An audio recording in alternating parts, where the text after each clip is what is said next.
Hello everyone, welcome. I hope everyone is staying comfy and warm. As you can see, I have not one but two blankets today because it is bloody cold in New England today. But that is okay. That means everyone should tune in, spam those Ludo Hit Cozy emotes. But we have an amazing guest. I am so excited for our plans for today, because we have not one but two medieval marginalia games, and that means we need two people who know more about medieval marginalia. So I'm here as always, and we are joined today by Allie Alvis. They are a professional book historian based in DC, and I believe currently works as an antiquarian at an antiquarian bookseller. And you're also on the internet as BookHistoria, doing some really cool public outreach work. Yeah, that you basically hit all of the key points there. Yeah, I'm BookHistoria on Twitter and Instagram and YouTube and TikTok sometimes. But I do a lot of talking about the physical history of the book, the material culture of the book. And my background is in medieval illuminated manuscript studies. So I am just abundantly hype to be here and watch Ludo play Inkulinati, because as we were talking about before the stream, I'm just absolute garbage at turn-based combat games. So this means that I get to talk and watch somebody else play. Exactly. And I failed to click all of the buttons on YouTube, so you should now actually be seeing the game instead of secret manuscripts in the background for later. But yes, I am delighted to have you here, because, I mean, that's also my background, is medieval, and especially medieval Scandinavian culture, literature, and manuscript studies. But both of these games are just so perfect to highlight different parts of that material culture. And so I'm so excited to get digging with them and just thoroughly enjoy ourselves. Yeah. Yes, I'm already loving the menu screen here. There's I just know. so much, There's so like many the details. little tiny touches. But they've got, yeah, they've got the pin pricking. I know. I was just gonna say the prick holes for the ruling, and like even beyond the prick holes, you can see how the parchment, you can see the pores, and it gets a little thicker. And then sort of the fall off of the text block, where you can see the sort of little previews of illuminations on the very far edges. Yeah. It's just like from the get-go, it's very, very exciting. Yeah, there's so many good details, and right, they get that physical texture so good. I actually have a sample of parchment sitting over on my other table that I'm going to quick grab, so I can really kind of zoom in and show you all, because there's parchment, unlike paper, isn't the same on both sides, and so if you haven't seen it, it gives it a really fun texture to it all the time. So I'll be back in just a second. Parchment is also a little stiffer, a little thicker than paper, so it gives you a different feel when you're actually turning a page.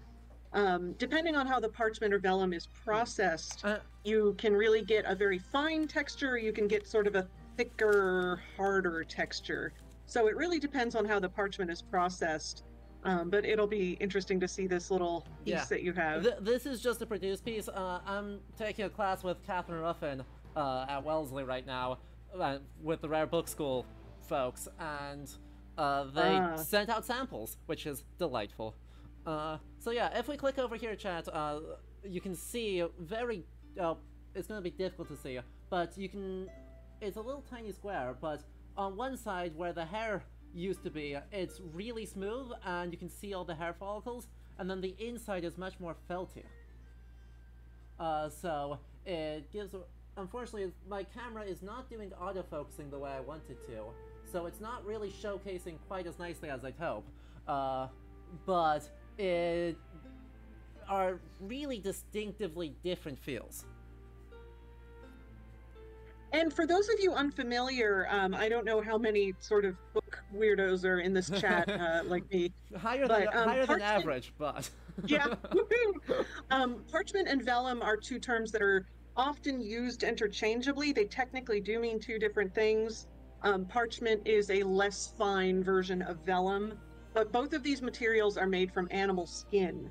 So this isn't like paper where there's a slurry and you sort of form it into sheets. Like these are just very thin membranes of skin, usually from a cow, could also be from a sheep or a goat. There's also deer skin parchment with it, which is interesting. You can basically make parchment from anything. It just, depending on the animal, the effectiveness kind of goes way down. Yeah. You can see the pores on the edge of this menu page. Every animal has pores where either their hair or their feathers come through. So if you make a parchment out of a bird, for example, their pores are much bigger and you end up with this holy, horrible thing. So that's why you don't make parchment out of birds unless you are doing some sort of artistic thing. But if you want a nice sort of writing surface, you go for usually a mammal. Yeah. And the reason the two sides are different is because one is the hair side where the hair grew out, and the other is the flesh side, which is sort of the inside of the animal. So that's where you get those two different textures. Yep. Notably, right, the joys of having samples is I also have, you know, you can see how different papyrus! How different the parchment is to papyrus, where you can physically see the layers and the adhered material, or paper. I think this one's made from blue jeans, where you can see it's all this very uniform, fine thing that's a little bit translucent. Well, this is pretty opaque. Magistrissa has a good question. Yeah. What reasons would you process parchment to be softer, harder? Cost, available materials, different uses. Cost, mostly. It's cheaper to make a sort of thicker parchment than it is to really stretch it thin, really scrape it very carefully. Because the thinner parchment gets, the harder it is to sort of keep it in one piece. People actually did have to scrape the parchment with a sharpened blade. Yeah. And you had to be very careful with that because you can't fix your mistakes. Also, and those mistakes usually end up as holes. Yep. Also, since it has to be soaked in lye, you know, there's a huge challenge there. About, you know, if you over-soak it, you know, gonna make it softer and more supple, or just cause the whole thing to disintegrate, because caustic lye, our favorite material. Versatile. Another excellent question of, can you make, since you just said you can make parchment from basically any animal, but really any mammal, same deal with paper, right? Can you make it from almost any fiber? This is blue jeans, so certainly cotton, linen, mulberry, wood pulp, any of those fibers are going to work. As I said, the folks at the Rare Book School, I know Catherine used, like, weeds, basically. Used some types of, like, invasive grasses to make paper over the last few years, and it looks very brown. It's a very brown, kind of rough paper, but for hand-making paper, it's pretty good. There's a book by Johann Christian Schaffer, which is actually on display in an exhibit that I curated at Smithsonian Libraries right now. But he was an 18th century sort of Renaissance man. He was interested in all sorts of different things, including entomology. And he kind of looked at how paper wasps were building their nests and said, like, hey, if paper wasps can do this, why can't we? And he made this book out of like hundreds of different materials, including wasps' nests, thistles, hay, normal things like cotton, but there potatoes. I think he did one sheet. It's wild. Yeah, I love it. So it's like this incredible experimenting of things, but in the West, in the early modern period, sort of maybe post Inkulinati during Pentiment period. Yeah. Most paper was made of cotton or linen rag. So this was like clothing and things that had already been made and woven. And then when it was worn out or had holes in it, they would discard them. And usually a rag man or a rag and bone man would actually purchase these old rags for very cheap. So they could actually be macerated, sort of mushed up, made back into fibers, and then made into paper. So a lot of early books are actually made out of earlier clothes, which is very interesting. God, that life cycle, right, is... The more you dig into it, the wilder it gets. Yeah, yeah. Luckily for Oh, our purposes, because we would be here all day and then some, yeah, let's hit this game. the advantage of medieval manuscripts is, as far as the material goes, until it's turned to parchment, is probably the animal in your community.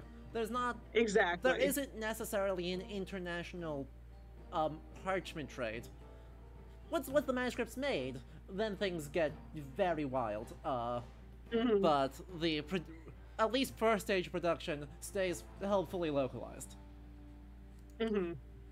So let's get into it here, because you know we have a lot of ground to cover with 2 different games, and that's wild. So we're starting off with Inkulinati. Actually, as we're doing this, a couple of announcements. So firstly, we're starting off with Inkulinati at about the 1 hour mark. We're going to switch over to Pentiment, and we're going to play that for about an hour, and then we're going to compare the 2. Doing this does not mean that we are trying to determine which is the better one. They do different things. They're both very good at doing their things, but it's interesting to look at how they highlight different parts of the medieval manuscript and different parts of kind of medieval art and sensibility and culture. So they're super cool with that. That being said, if you're enjoying this, make sure you hit that follow button to get access to our excellent emotes, which are all actual examples of medieval art. So we'll have like we can have a running commentary of real world examples coming out of our manuscript or coming out of our emotes in chat while we are talking about them and how they're portrayed in the game. It's excellent. Finally, if you really do enjoy this, do consider hitting that subscribe button. It helps pay my bills, it helps keep this channel running, and it helps get awesome guests like Allie and everyone else we have had on. So consider doing that to further help support the channel. There's a lot of fun stuff, including a certain Andreas Mahler cosplay, so definitely get hyped for that. There's so much to see and do coming down the line here, and tuning in for all of those is super appreciated. Alright, now let's do it. Did you do an Andreas cosplay? I have not seen that. I have just we just got the community challenge done for it, so it is a coming down the road thing. It is a confirmed... I'm starting to figure out the patterns and realizing that cartridge pleating is the bane of my existence. And then from there, we're going to slowly, eventually turn that into an actual full cosplay. Probably sometime in like April is probably the soonest we're gonna have that done. Fun! Yeah. Oh my gosh. It's gonna be great. Anyway, let's lose against Elite Beasts, because that sounds fun. Because we are starting mid-run, we are about to go up against Hildegard von Bingen. Oh lord! And just lose. We beat Dante. We pushed Dante into the fires of the abyss in a manuscript. But we're gonna probably lose to Dante or to Hildegard, and that'll be fine. And I will be honored to lose to Hildegard. Honestly, it would be great. Let's see, our apocalypse type is apocalyptic fire, so the manuscript is going to light on fire, and the bottom of the page is going to just burn to a crisp. We'll get random town events, we'll get random ink drizzles, and we are fighting Todentans. We're fighting a Dance Macabre, a trumpet-wielding skull, a flute-wielding skeleton, a drum-wielding skeleton, and a triangle-wielding skeleton. So we are going for the full Dance of Death collective over here. Also, chat, can we get a wave? Can we wave at our opponents here? Can we wave at them? One of our emotes is a Memento Mori from the 14th century. Oh, I see. Oh my gosh. I'm such a noob. Like, I've done some streaming, but like, yeah, I love watching the sort of Twitch culture. Twitch culture is so fun. It's so different than everyone else, but it's so fun. All right, so I love the useful beast, the guy with the axe. Yeah. He's my favorite. I think I would get a tattoo of him if I were to get any marginalia tattoos. That's a good choice. we also have a useful beast that has a sling and one that has a pitchfork because Nice. we got to get the whole collection. We also have a cat, and a dog with a greatsword, and lots of foxes. Unfortunately, I don't have any ways to get to anyone with bows right now. I think we might. Do we not? Well, Bunny has a bow. One of the bunnies. Yeah, we have a bunny and a fox with bows, but they're tired because There's a thing. Oh, because you've already used them. There's a thing in this game where you get bored of drawing the same person, the same image over and over, and so it becomes more expensive to draw them the more you use them. That's tremendous. It's amazing. But also not great for not great for us right now, but very good for everyone else. That's okay. We've got. Let's see. Let's wake up our people. Let's heal. Let's force them to take a nap.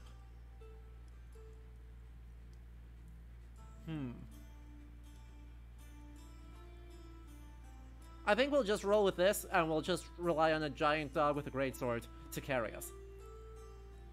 Sounds like a plan. Yeah. I don't know if it's a good plan, but it is a plan. It'll either work or it won't, so...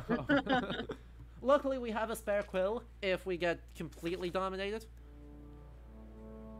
Okay, so here is our God, I love the gameplay of this. Here is our play area. We've got a whole manuscript. It's just, I watched the Obsidian folks play this on, I think it was the For the Chids stream, the charity stream, and they got to sort of play it before it came out, and I was just like yelling at the TV, like, oh my gosh, that's the coolest thing! Yeah. Because like we were talking about earlier, parchment being so thin, in this case it's probably vellum because it is so thin. The thinness means that what's painted or written on the other side shows through. So it's like a ghost of what's to come or what is past. And it's not necessarily on purpose, but it's something that the Yaza Games designers like so choicely have worked into the gameplay as like a setting of the stage. Rather than actually having physical castles and things like that, it's sort of this implication of castle. That's sort of hidden behind the parchment. And I also have a visual aid if you're not gonna fight somebody. But I have a leaf of a manuscript, which you can kind of see here. There, I made you bigger so you can fully demonstrate. Okay, so this is from a Dutch Book of Hours. It's actually cut out of a Dutch Book of Hours. This is not something that book dealers approve of. This was done in, like, I think the 1900s or so, so it's kind of sad to see something like this, but it does mean that people like me can use them as visual aids.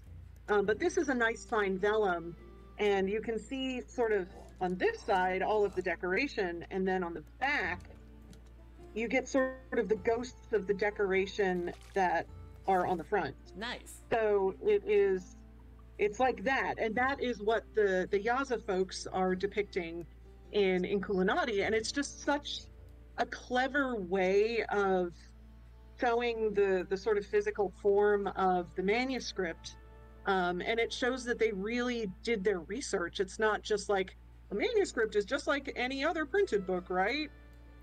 There's this consideration and understanding of the physical nature of the materials used and the techniques used, and it's just like, it's so amazing for a medievalist book historian to see stuff like this.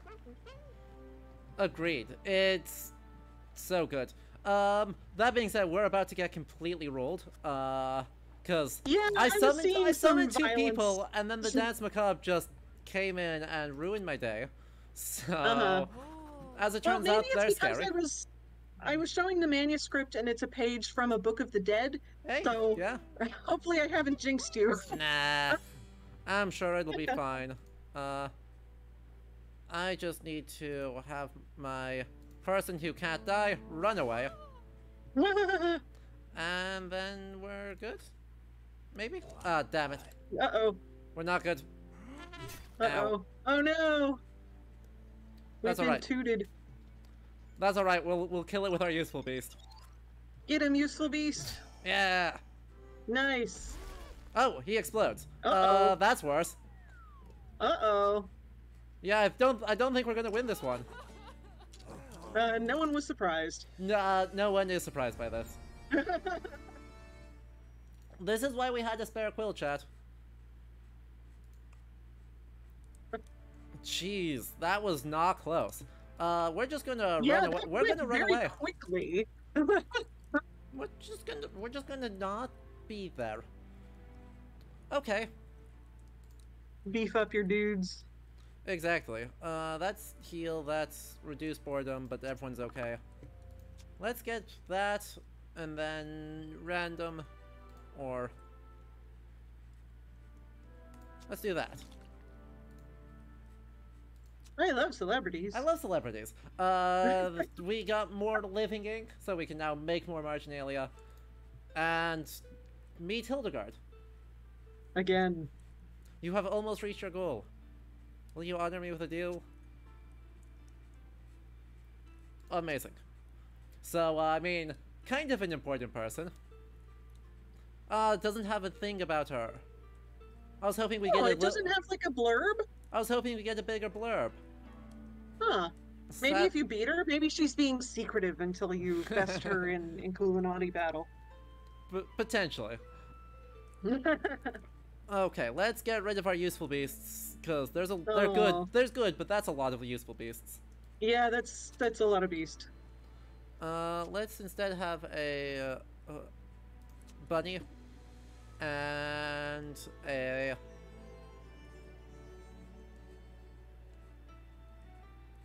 big dog. You know, they've got the snail. Let's go for a snail of our own. Yeah. Snails. Two can play at that snail. Exactly. Snails are terrifying in this game. Snails are exactly as scary as you think they are. They just one-hit everything. Oh. Snail v snail. Snail v snail. Yes, yes. I just want to show this. Now that we're in a big duel, instead of having, you know, just the whole space is the skirmish, we get a manuscript that's being produced about our great and glorious duel that's taking place on the manuscript. Isn't it completed as you play? Yeah. Like it's actually written out? Oh my gosh, that's so cool. It's super cool. It's something, right? It is something that's technically backwards, right? Because I'm not aware of anything that says, let's break that. I don't like that. Goodbye, fire. Yeah, in general, medieval manuscripts were produced sort of writing first, and then the illumination would be added after the scribe was done. And that includes both the sort of full page miniatures, decorative initials, and also the little guys in the margins. So it would be up to the scribe to sort of leave space for artists to work in the margins and to complete larger illuminations. And sometimes the scribes would make mistakes, which is always fun.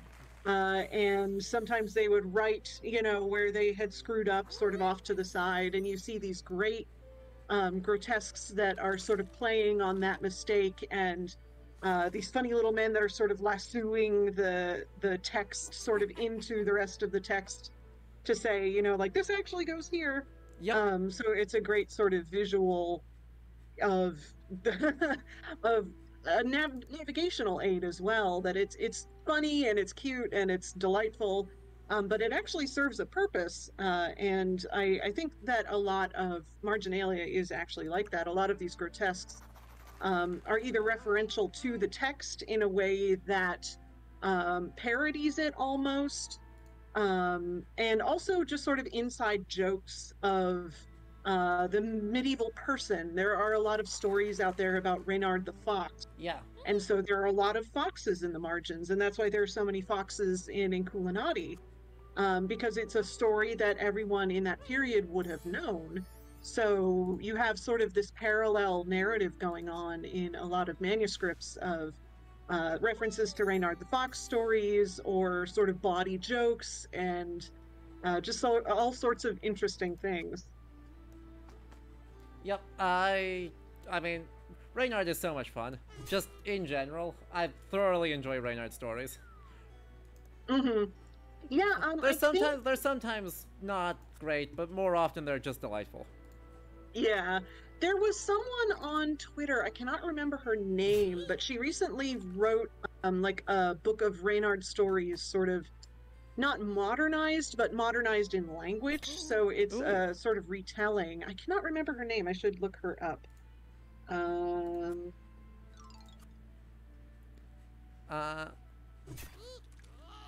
Anne Louise Avery, Reynard the Fox, and it's a collection of all the sort of classic Reynard stories from the Middle Ages and often before. And yeah, she is also very active on Twitter, so you can follow her, and she often posts these sort of cute little stories of humanized animals doing cozy things, but also the Reynard mischief stories, yeah, which is great. And I mean, I love how they do some of the references for that.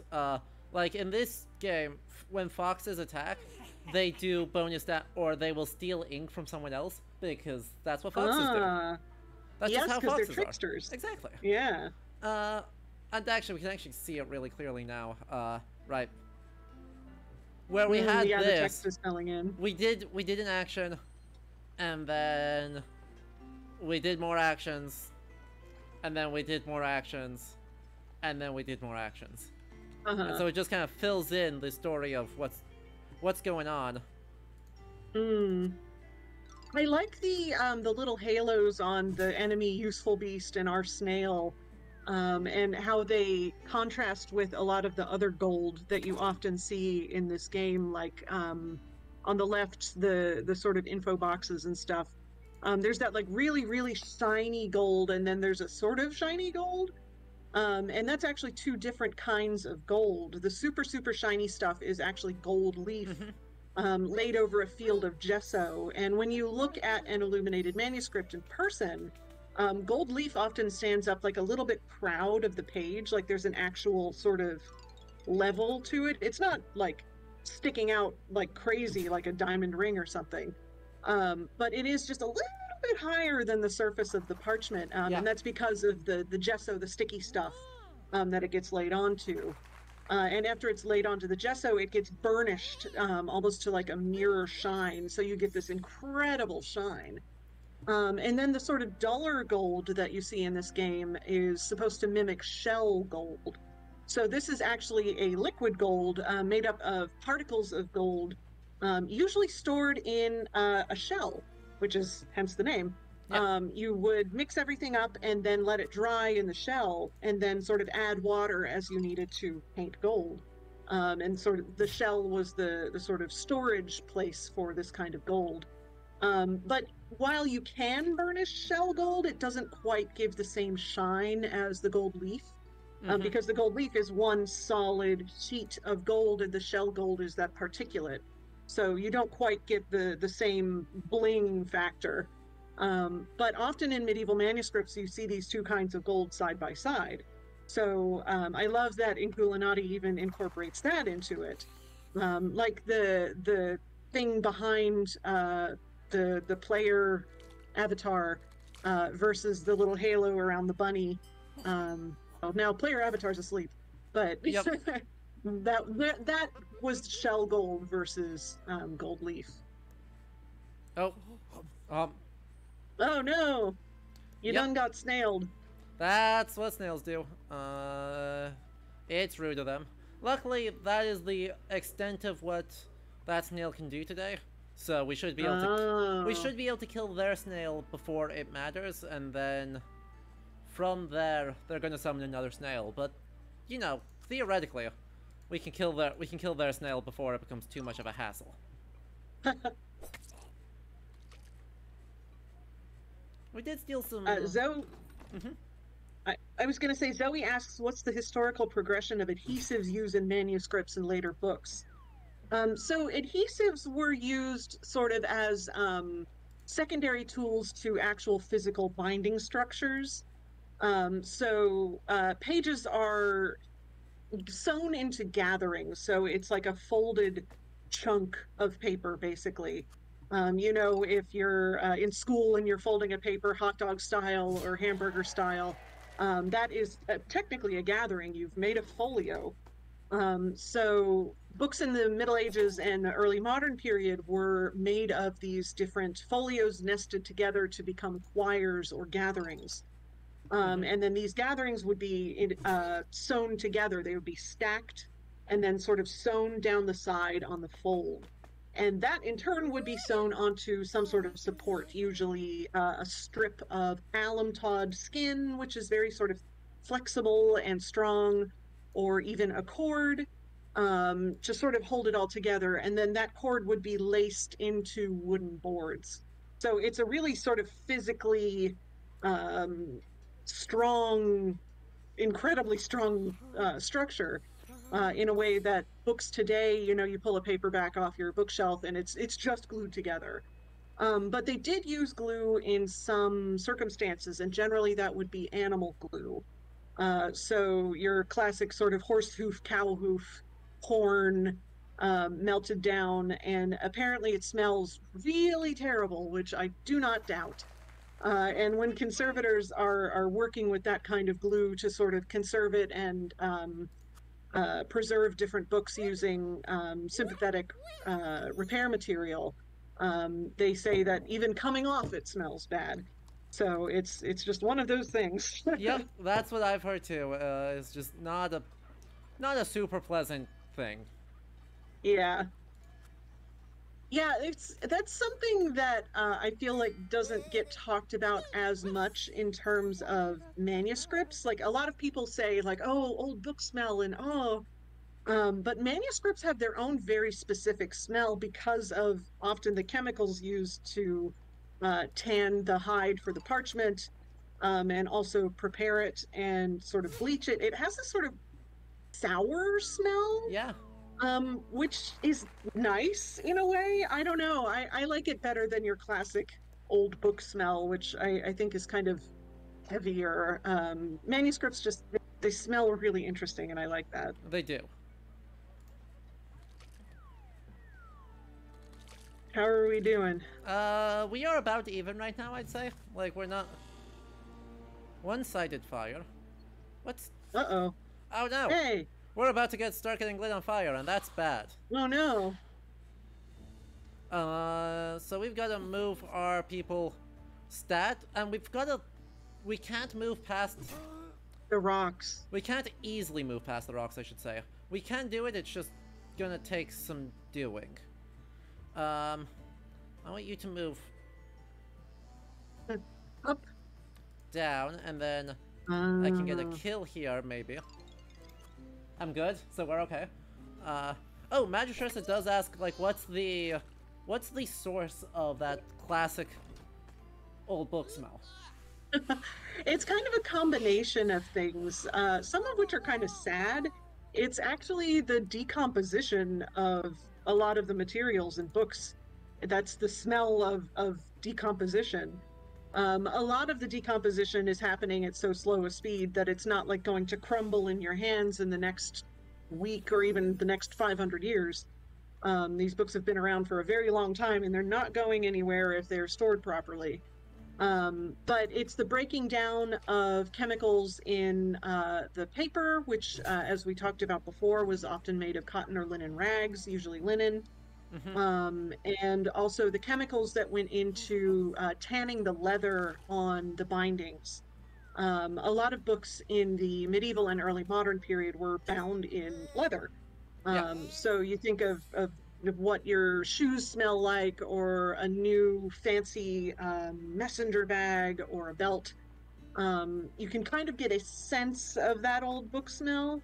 But I mean, multiply that by 500 years and you've got old book smell. Yep. It's rough. Is there any extent to which, fungal infections like foxing or or other things will further contribute to that or create a noticeable different scent, or is that benign enough that there isn't a whole lot of, I guess, extra odor attached to that? Yeah, foxing is a weird thing, and it's different from like mold or something that's actually actively causing damage. Sometimes you open up a book and you see this sort of black gunk that's you can sort of brush with your fingers, and that's often old mold. And you should probably wash your hands after that. But foxing is something that you often see in paper, usually as you progress into paper made of wood pulp. So more 19th century, you get crazy foxing. But even in the earlier periods, 18th, 17th centuries, paper, especially, you don't get foxing in parchment. Paper ends up with these sort of little brown spots that sort of look like they've exploded across the page, or like somebody's dripped something on the page or something like that. That's what foxing looks like. But it's actually not harmful to the book. It's not causing any sort of structural damage. It just sort of is an aesthetic weirdness. A lot of people don't want to open a book and see this sort of big pile of brown splotches. Like, that's just not pretty. So foxing comes from, again, a sort of degradation of pieces of the paper, usually to do with the acid content in the paper. That's why it goes so crazy in the 19th century when they start using wood pulp. The lignins in wood pulp are naturally acidic, so it kind of eats itself. But generally foxing, other than maybe making a little bit of a smell, it's not actually killing the paper in any way.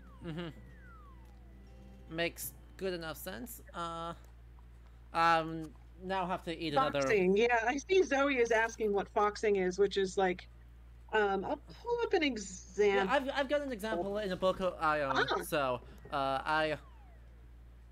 apart from the being about to having, I can be okay. Oh, everything's on fire. Everything's on fire. Everything's on fire. Everything's on fire and is going to be bad in a moment. I just need to create space quite urgently. And my people are going to start getting pushed into the void. If we're not I saw careful. somebody sort of get yeeted. Yeah. If you push someone off the edge of something, they just fall off and disappear because they can't exist without a substrate. And if you push them off the substrate, then that's that. Yep. Still, thing first is I need to move myself here so I don't... If I light on fire, the apocalyptic fire does kill me. And so we need to not do that. Typically how fire works. Yep. Then we're going to wake up our snail, so our snail can continue to do good stuff. And then we are going to heal our snail, because our snail's been putting in absolute work, and we need to respect that. And then... Snail is the real MVP.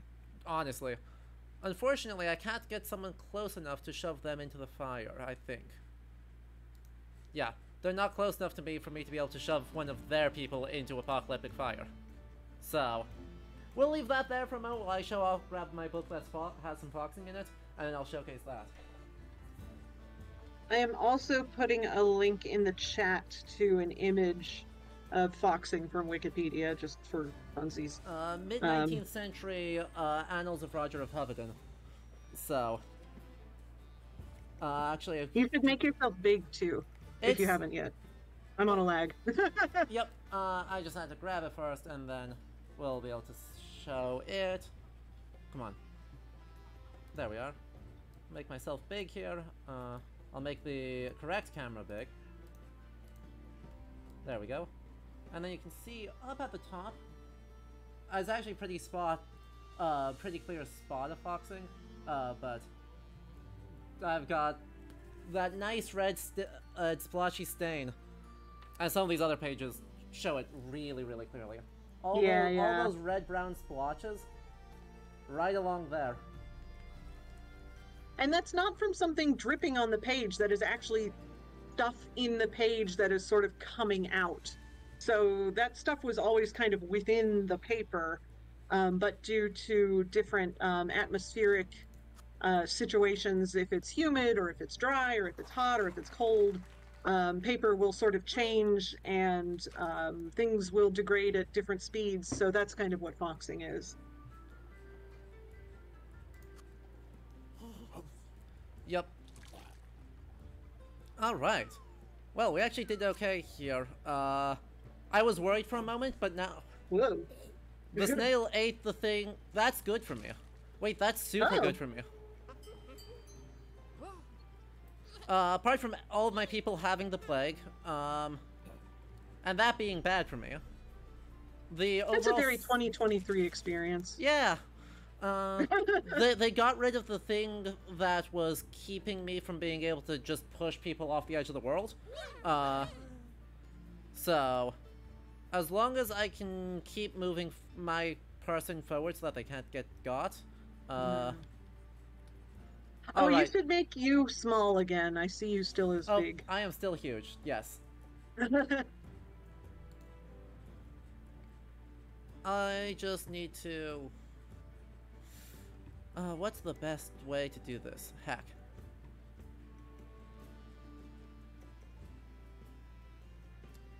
I need to be...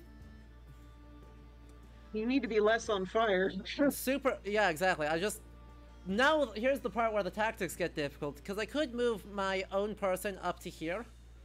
Like, I move them, they move forward to the first available spot, which is right here. But that puts them in archer range, so I'll just kind of get shot down if I'm not super duper careful when doing that. Alternatively, I could shove someone else... Right. Actually, I can't shove... If I do that, I can't shove anyone else up, because my person can only be moved by me physically moving them.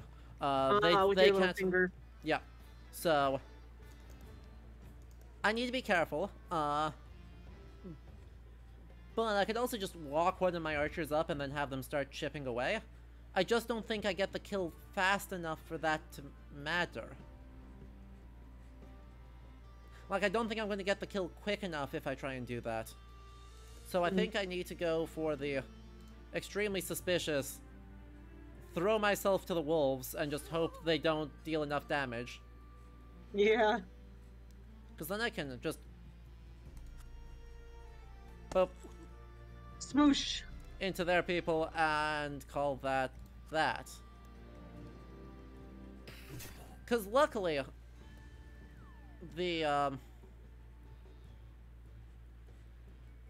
I guess luckily for someone, the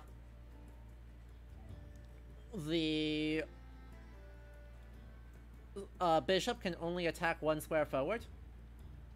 So, if I'm careful about the order in which I do things, I think this archer is just dead. I think there's no universe where I save this archer. Yeah. So does Hildegard not get fired? Well, Hildegard does not get lit on fire, and it's very annoying. Oh no, your snail. No, her snail. Oh no, no, that was my snail. No, that was your snail. You're just on top of her snail. I'm the green person on the end. Yeah. So, yeah, there's the dead blue snail, and my rabbit is a heretic because I attacked a bishop. It's a problem. You gotta do what you gotta do. Exactly. We can just I think if there weren't plague floating over your heretic rabbit, it would probably look like his halo is made of sort of oxidized silver. Yeah. What we were talking about, gold leaf and shell gold, you can do something similar with silver. You can have silver leaf. But over the centuries, just like silverware, the silver tarnishes like crazy. Gold does not tarnish like silver. So oftentimes if you see like a black halo or sort of a black initial that looks sort of like it used to be shiny, it usually used to be silver. Yeah. So that's another interesting sort of physical interpretation of things that you often see in manuscripts. I might win this. This is real tricky, but due to shenanigans, I believe I win. As long as they can't do 9 damage to me in one action, to either of my people in one action, No. Never mind, that won't work. Dang it. That was so Oh, no. close. That was so close to being good. Because I was going to shove the person, my snail, there. And then my next action, I just eat Hildegard. I just devour Hildegard von Bingen, and it just works. Sadly, Can you not smush Hildegard with your finger? I'm not close enough to Or would smush. you not be able to do enough damage? I'm not close enough, and she has 26 health, and it does 5. Yeah, that won't do it. So, that's not gonna work. Heck. I'm just out of space. I don't see any universe where I win this.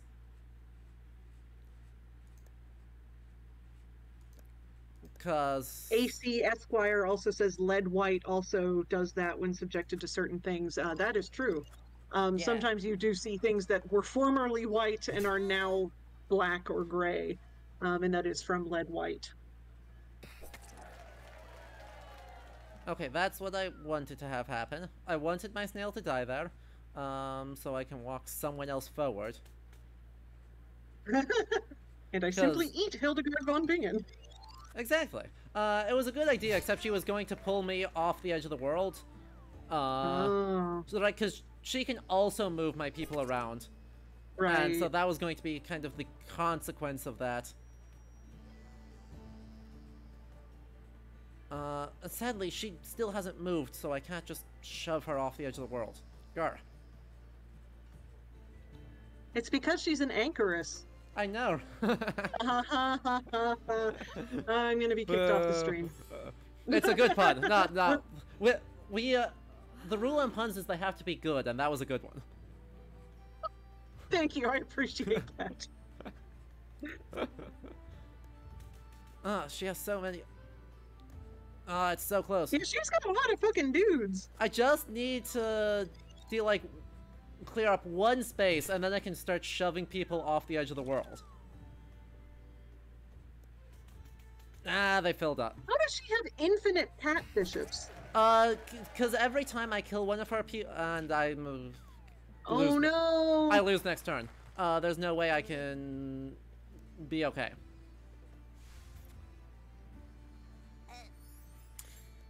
Never mind, there's one way I can be okay. That snail is menacing. That snail is terrifying. Still, I don't win this because everyone has too much health and I'm out of space to produce more units. I've got 39... Well, I've got like 39 things, but nowhere I can place them. Right, yeah, you're out of squares. So, I can shove the snail this way. Make everyone sick. Ah, nice. And then I can... I guess drop an archer there. So I can just start shooting Hildegard. And then I can...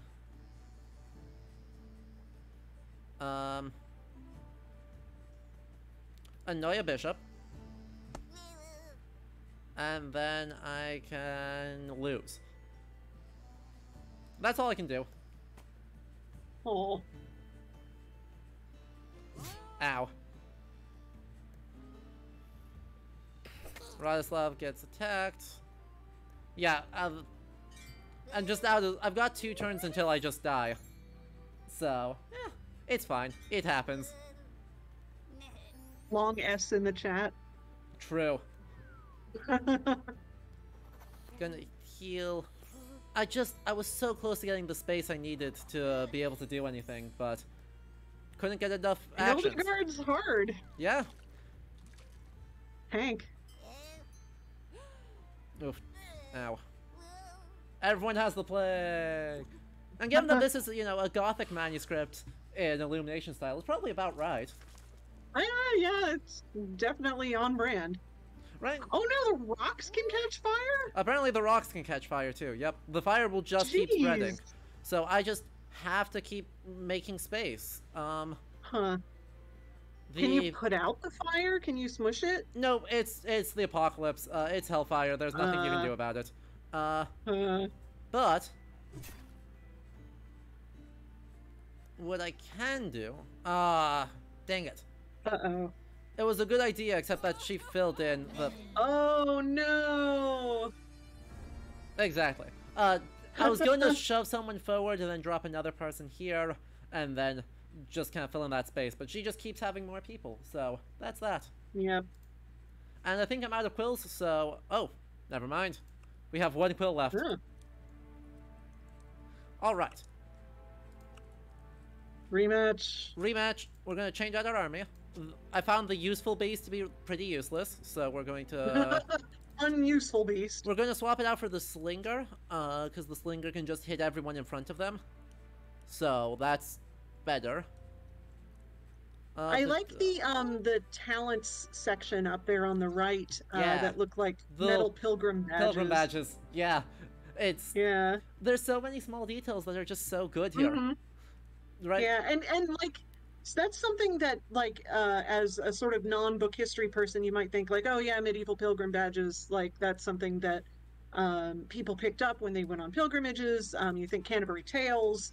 But often those pilgrim badges were actually pinned into your personal medieval manuscript as a sort of memento of your pilgrimage. Many times they don't survive, unfortunately. You only have the sort of ghost of this thing that used to be pinned there or sewn in. There are a few examples of surviving pilgrim badges in medieval manuscripts, but it's really an interesting story of learning through absence. Since they don't often survive, but there is this sort of indentation where you can see that something was there, and an offset from the metal. So it's really cool, again, that they incorporated that. I agree. And by the way, it turns out the details are random, and so this is like one of the best possible setups for my thing, because you don't have the rocks. We don't have the rocks this time, and this, because there's a code in the way, blocks arrows. You're hiding! So, this is, like, the best possible situation, for making sure my people will be relatively safe. Now, I think I'm gonna put a second one of those there, and then I'm gonna put a fox up here. Okay. Then we wake up this one. Wake up. Oh, it wagged its little tail. It's oh they're God, so that's cute. Adorable. Oh, I can't deal with that. Yep. Didn't notice that before. And then... Oh, I'm absolutely taken out by that. They're delightful. Oh, good. Just walked forward, which is... Doink. Good for me, because... I can just... I got a bad roll. Lame. Oh, no. It's fine. Better than nothing. Exactly. But yeah, why don't pilgrim badges survive? The reason is largely, firstly, they're not designed to survive, right? These are largely made out of lead or later pewter, so they're very soft anyway. And they're, right, they start in, like, Santiago de Compostela, they're basically tourist kitsch by the 14th century, so these are not objects that are designed to survive in the first place. But then secondly... And they're also very thin. Yeah. Like, because they are made out of lead or pewter, but it's not like, you know, a heavy ingot. It's like very, very thin, not quite tinfoil, but approaching that, because they were also made to be cheap. Yeah. So they wanted pilgrims to buy these as a souvenir, so they would fund the activities of the cathedral or the church or wherever the holy site is. So yeah, it unfortunately just means, right, that they're just, by design, super duper fragile. And then in a context of, you know, really needing constant, like, one for reuse and material use, they're just not built to last. Yeah. Which is unlucky. Yeah, something but... Yeah. I was just going to say, sometimes people find them while mudlarking in the Thames, Mudlarking is this really sort of fun thing that you can do in cities that have been there for thousands and thousands of years with rivers, because for thousands and thousands of years, people have been pitching things into rivers. So you can sort of find random things washed up on the riverbank periodically.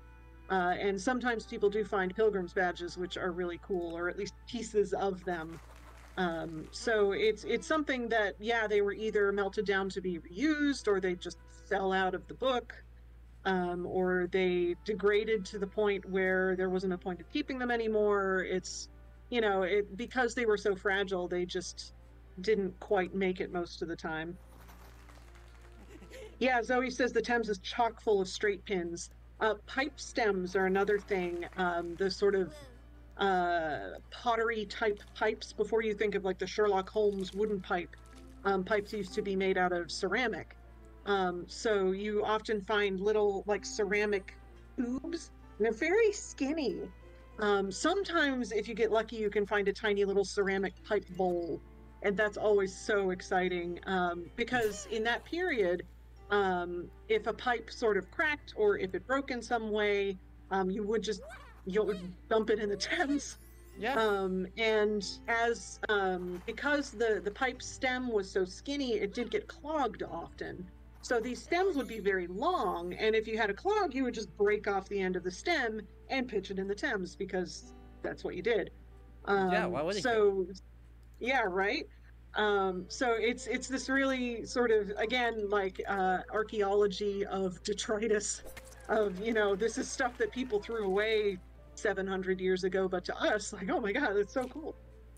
Which also is a fun thing, right, when we think about archaeology and, like, the disciplines of, well, history of the book, right? Something we've not mentioned, but I think I have been seeing is, right, the highlighted bits of the menus are all just leafed in ephemera. They're scraps of other pieces of parchment that have been inserted, and either, I don't know if they're actually leafed in because they may be, like, patched in to cover a hole because they're rubricated the same way, or ruled the same way, but they definitely are behaving in a very similar manner to other types of ephemera. Yeah, I saw somebody in the chat say, like, ooh, like a medieval scrapbook, and like, yes, kind of. Like, that is not that far off. Because books were such precious things, really until the later Middle Ages, not many people had books unless you were very, very rich or noble or part of the church. So books were this sort of repository of preciousness, not just in a religious sense, but in a very physical sense.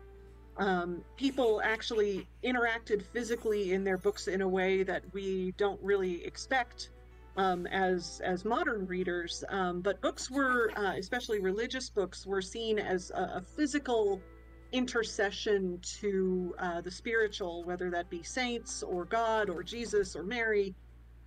So by interacting with the books, you are actually sort of interacting with the holy in that way.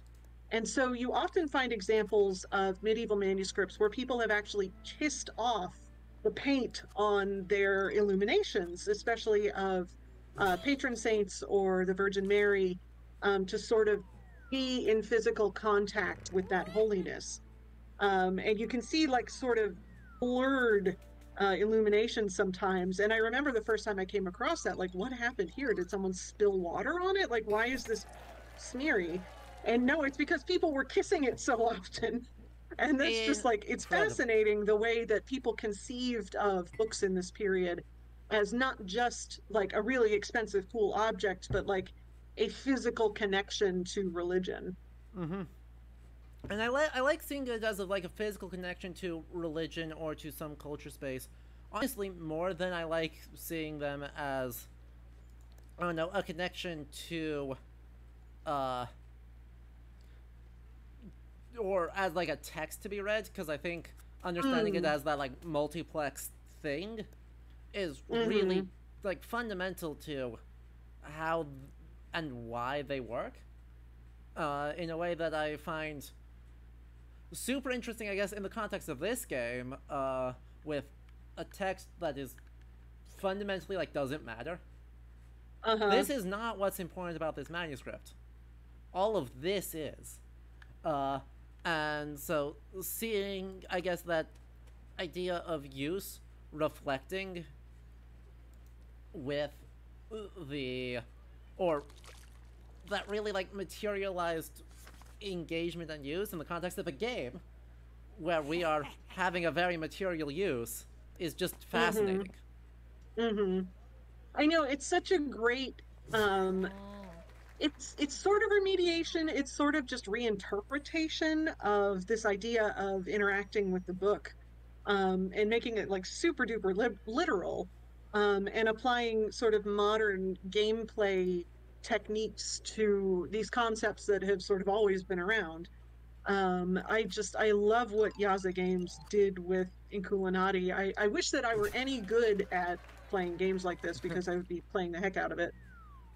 But yeah, like I said, I'm very glad to watch someone else play it and just talk. That is why we are here. Okay. What can I do that's gonna be, like, super useful? I think we break this. I think I do win this one, though Hildegard can summon some pretty scary things this turn. Because I just spammed, like, really cheap units. And... well, my fox is dead. Oof. Oh no. Oh no. Uh-oh. Good thing I have another one. As a matter of fact, that they do cap you out as having 5 units up at a time. Oh, so you have 2 useful beasts, your cat bishop and your fox. And now a and snail. you. And now a snail. And so we're just going to try and use that and sort of the area of effect damage that I can do to just overpower them. And did something very dumb by just summoning a snail. So she has 3 big or 1 bishop, 1 archer, and 1 snail versus my army of fairly crappy units. Snails are a funny part of illuminated manuscripts and are sort of a contentious point of what exactly is going on with the snails in the margins of illuminated manuscripts. There are all sorts of theories of what they're meant to represent, and, you know, they're this or they're that. But like everything in medieval manuscripts, it's kind of subjective. There are some medieval manuscripts where they're clearly like making a dirty pun because snails kind of look like penises sometimes. They can also look like vulva depending on how they're depicted. So it can be this sort of dirty, sexy thing. It can also be symbolic of a sort of parody of the chivalrous strong knight, pitting a strong knight against a puny snail and saying like, oh my gosh, this knight is clearly terrified and losing. Like, what does that say about knights? So there's that angle. There's also a theory that in some manuscripts, snails represent the Lombards, which I'm not really sure why exactly the Lombards, other than they were just kind of a menace to Europe for a long time. But I'm not sure what the connection between the snails and the Lombards is, like why snails and not hedgehogs or something. Yeah. But, you know, historically, whatever. And then there are examples of snails just being snails, which I really love. Sometimes you see snails sort of among the foliage around the border, like eating the foliage. And they're delightful. Like sometimes, yeah, and snails are just like that. So they're a very flexible motif for illuminated manuscripts. So when you see a snail fight or whatever, like you can take any number of things away from that. And medieval people did, like we were saying earlier, like a lot of these funny beasts doing weird things are actually references to stories or rhymes or jokes that were extant in the period. And it's not just like, what did one monk say to the other monk? It's really dirty stuff. Yeah.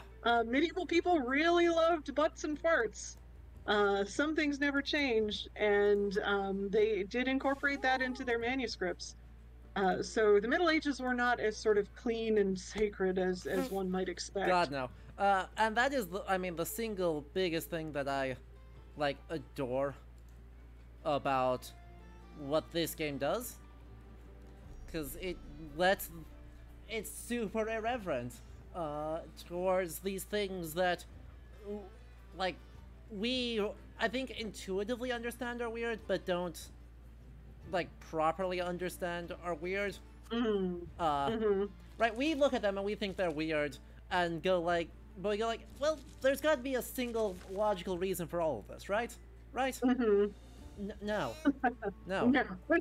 So sometimes there just isn't. Oh. Ooh. My cat got Was pushed that off a you? cliff. My cat got Oh, pushed no. off of a cliff. That is okay. I've got a plan. I don't know that's a good plan, but it's a plan anyway. Part of the plan is just do infinite damage. No. Damn it, that was not the correct thing. The plan is I win anyway, because I can just push Hildegard off a cliff. 3, 2, 1. Useful beast! Everyone, the useful beast, pushes Hildegard into the void. Useful beast!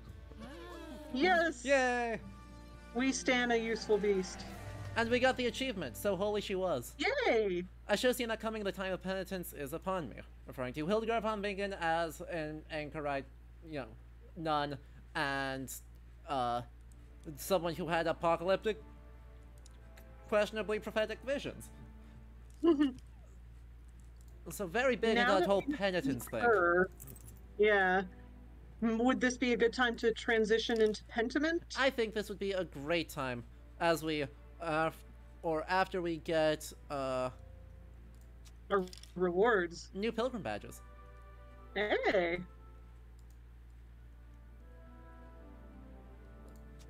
And people are warning us, because the whole plot of this game is our master, who is definitely Yoda, Yeah. was at through a party to celebrate us becoming a full Inkulinati master, and they were having a party, and Death killed them. Because he and Death were buds, and Death was going for a cheese plate and accidentally killed the master.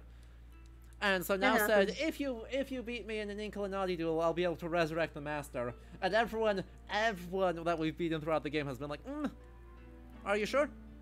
And actually, I think we might hold off a little bit longer because there is only one fight left, and it is fighting Death. So we may try and fight Death instead. Okay. Prestige. Also, we got bards, and that means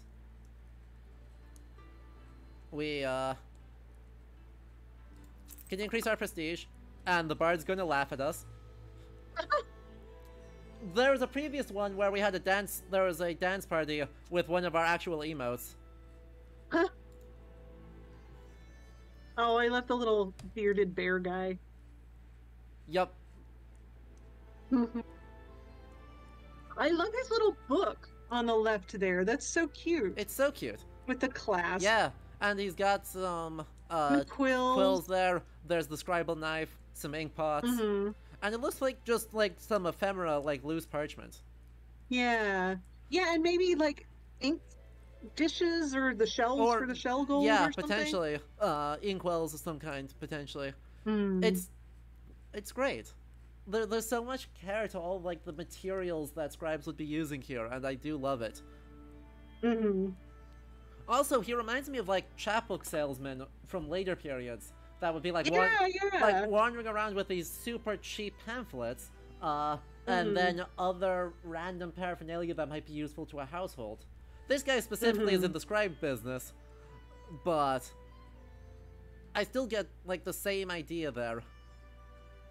Yeah, definitely. Like the sort of everything itinerant salesman. Yeah. So let's see. Start the party. Party? I can't be trusted. Me? Sounds like you can trust no one then. After all, if anyone's worthy of trust, it would be Death. He does always fulfill his duty. This is true. But, oh, he's gonna roll me. He's got the scary group. The Dance Macabre, he's got the pain. The Skeleton Squad. Yep. Skeleton Squad is terrifying. We'll get rid of that, so we can force them to... Arachne of Sparta asks if shell gold was stored in shells because they were an easily available non-reactive material. Basically, yes. And they were cheap. You didn't have to like go out and buy a glass dish or make your own glass dish or throw your own little dish. It was sort of like, hey, I just ate an oyster and now I have this little container, 2 for 1. Yeah. Perfect. Efficiency of materials. Yes. And this is terrifying. Uh-oh. Beasts and Tinies performing the dance macabre lose 5 health at the end of the chapter. They'll lose 5 health if they're done again. To stop the dance macabre, use an attack, push, or put a halo on the dancing target. Helpful. Huh. Oh, and there's a hellmouth around too. Because why wouldn't there fun. be? God, there's just like 5 billion. So can you things. push like enemies into the hellmouth? You can, though I'm not entirely sure what it does. I spent most of the fight against Dante running away from the hellmouth. Does the hellmouth move? Yeah. Oh boy. Oh boy. So this is going to be rough. We're going to lose this, and it's going to be fun. It also doesn't help that, like, we got a bunch of boxes in the way that we can't quite get rid of easily. So we're gonna wake up our person there. And then Are they like little sarcophagi? Yeah, they also will leap out and kick you. They've got skeletons in them that will jump out and kick you. Oh no! They suck, and I can't move them. So... I guess I can just put the giant, like, greatsword dog here.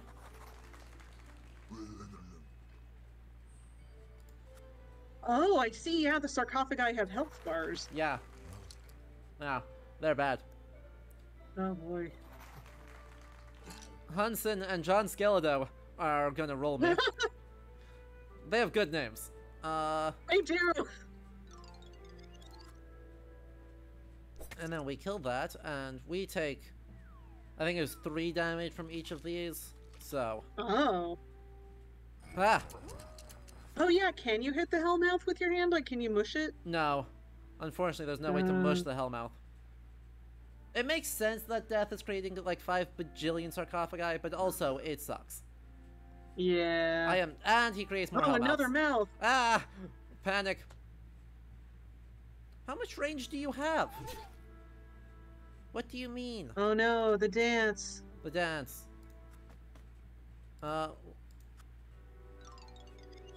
Luckily, does attacking...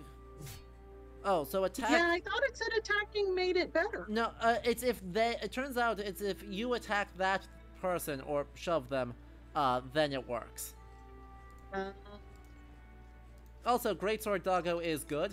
Does minimum of 6 damage to both of these. Oh, nice. With that big round swing. Yeah. Oh, boy. And he's got a bajillion things. This is gonna be rough. Yeah. He seems to be having a good time. He does seem to be having way too good of a time. Also, I'll point out, there's not a lot of room in this manuscript for text, because the marginalia seems to cover the vast majority of the writable space. Yep. Just saying. Not probably not going to be a very long battle. Not great. Yeah, certainly not going to be a long battle. Let's put one of these guys here. Oh hey, it's Reynard. Hey, it's him. And then we can put a halo on this one, and that cures the dance. Yay! Yay! And then we can shove the Greatsword Doggo that way. And while we're here, let's heal them up. Alright. Yeah. Raptors, you summed up a broader point I want to make. Oh. Oh. Apparently that's what Hellmouths do. Because you were in the Hellmouth. I was just in the Hellmouth, so I went to hell. Huh. Well. Well. I thought it would do damage. I didn't realize it would just kill. And we are out, are out of quills. And so we got new character creator options and other fun stuff. Yay. And that's the end of that journey. Guess we'll have to try again. The master will be suspiciously fine now. So every time you just kind of have to start over from the beginning? Yeah, it's basically it's a roguelike, so once you run out of lives, game over, you so roll up a new character generated. and you try again. Yeah. And then the levels are randomly generated. So, off we go. But, to kind of conclude us off here, as Raptorus noted, the marginalia is kind of leaving the margins. Mm-hmm. Which is a point, yeah, it's a broader point that I think we'll get to, especially at the end of this stream after we get a chance to compare. But a very relevant point for this like new style. Like I've never even heard of a game that like is doing marginalia, and then 2 come out in the span of 2 months. I know, it's absolutely buck wild. Like I remember seeing, I think, a sort of frame of Inkulinati or something, and then I saw somebody say something about Pentiment, and I was like, oh, that's weird, that's the same game. There must only be one of these games because there's no way that 2 could be coming out. That's insane. And here we are. Yeah. It's very exciting. Yeah. I use Zoe is asking about my pronouns. I use she and they sort of interchangeably. Amazing. So, chat, we are going to shut off the game here while we switch over to Pentiment, because we had about an hour and about 10 minutes in Inkulinati. Got to look at all the fun, extremely irreverent stuff. We didn't even get a chance to summon the donkey that is primarily a fart joke. The Bonacon? It's a donkey with the bagpipes, and it butt trumpets at people. Yep. Sadly, no Bonacon in the game yet. Hopefully they add one, because Bonacons are the best. They're my favorite. Bonacon DLC. My favorite, definitely real bestiary animal, we promise. Now. The fart beast. Exactly. As one of our other regular chat members have pointed out, is one of the 2, because the Katoblepas does the same thing. Just looks very slightly different. Oh, and we also have a channel point redemption. As you are watching the stream, you do accumulate channel points, which you can use for fun stuff. And one of those is a spicy take. So, I'm gonna turn this one over to you. What is your personal, like, hot take on either manuscript art, or manuscript production, or antiquarian book selling, or just hot take you got? I think, let me see. I think a spicy take, which is also an unexpected take, is you don't have to read books to enjoy them. And I think that that's something that has been amplified in the recent week. I think there was a Guardian article about the sort of value of a book collection or something like that. And the idea that people are just reading these for clout. And like this different idea of like the moral goodness of reading, I think that's nonsense. I'm a book collector. I have, plenty of stuff like this, these leaves, and I have lots and lots of bound old books, and I sell old books, and I can't read the vast majority of them because I have enough Latin to get myself into trouble. I have a little bit more French, a little less German. Yep. But this is not something that, like, I collect these so I can read them and enlighten my brain. I collect them because they're interesting pieces of history and sort of physical embodiments of the human experience and the way things were created in the past, either from the marks that people leave in their books or the different methods through which the books are made, their different aesthetics, different print techniques. That's why I collect books from the history, material culture standpoint. And I think that is just as valid as collecting all of the works of Dickens because you love Dickens and he's your favorite author. Yeah. I I don't know that that is definitely hot for the population writ large. I think in this community you'll find that that's not as hot of a take. Yeah. My community is great. We're Yeah. solidly deviate away from the average in all of the ways that make historians and book historians happy. Uh-huh. Uh-huh. As Mastress points out, the idea that liking something nerdy is a social performance is just obnoxious. Yeah, then, no, it's like my chat loves balance in all things, and so redeemed not one but two ice cold takes, and then a second spicy take, which I will take charge of. So, you know, we must be perfectly balanced and spend all of the channel points at exactly the same second. But I mean, a related kind of stale take is the idea that, right, that there must be a single explanation. Any take that says that there is a single explanation for how a book was made, or like what the contents of a book should be or mean, is automatically completely stale, because there's no correct... It's an objectively untrue thing, and just any look at, like, medieval text is going to tell you that.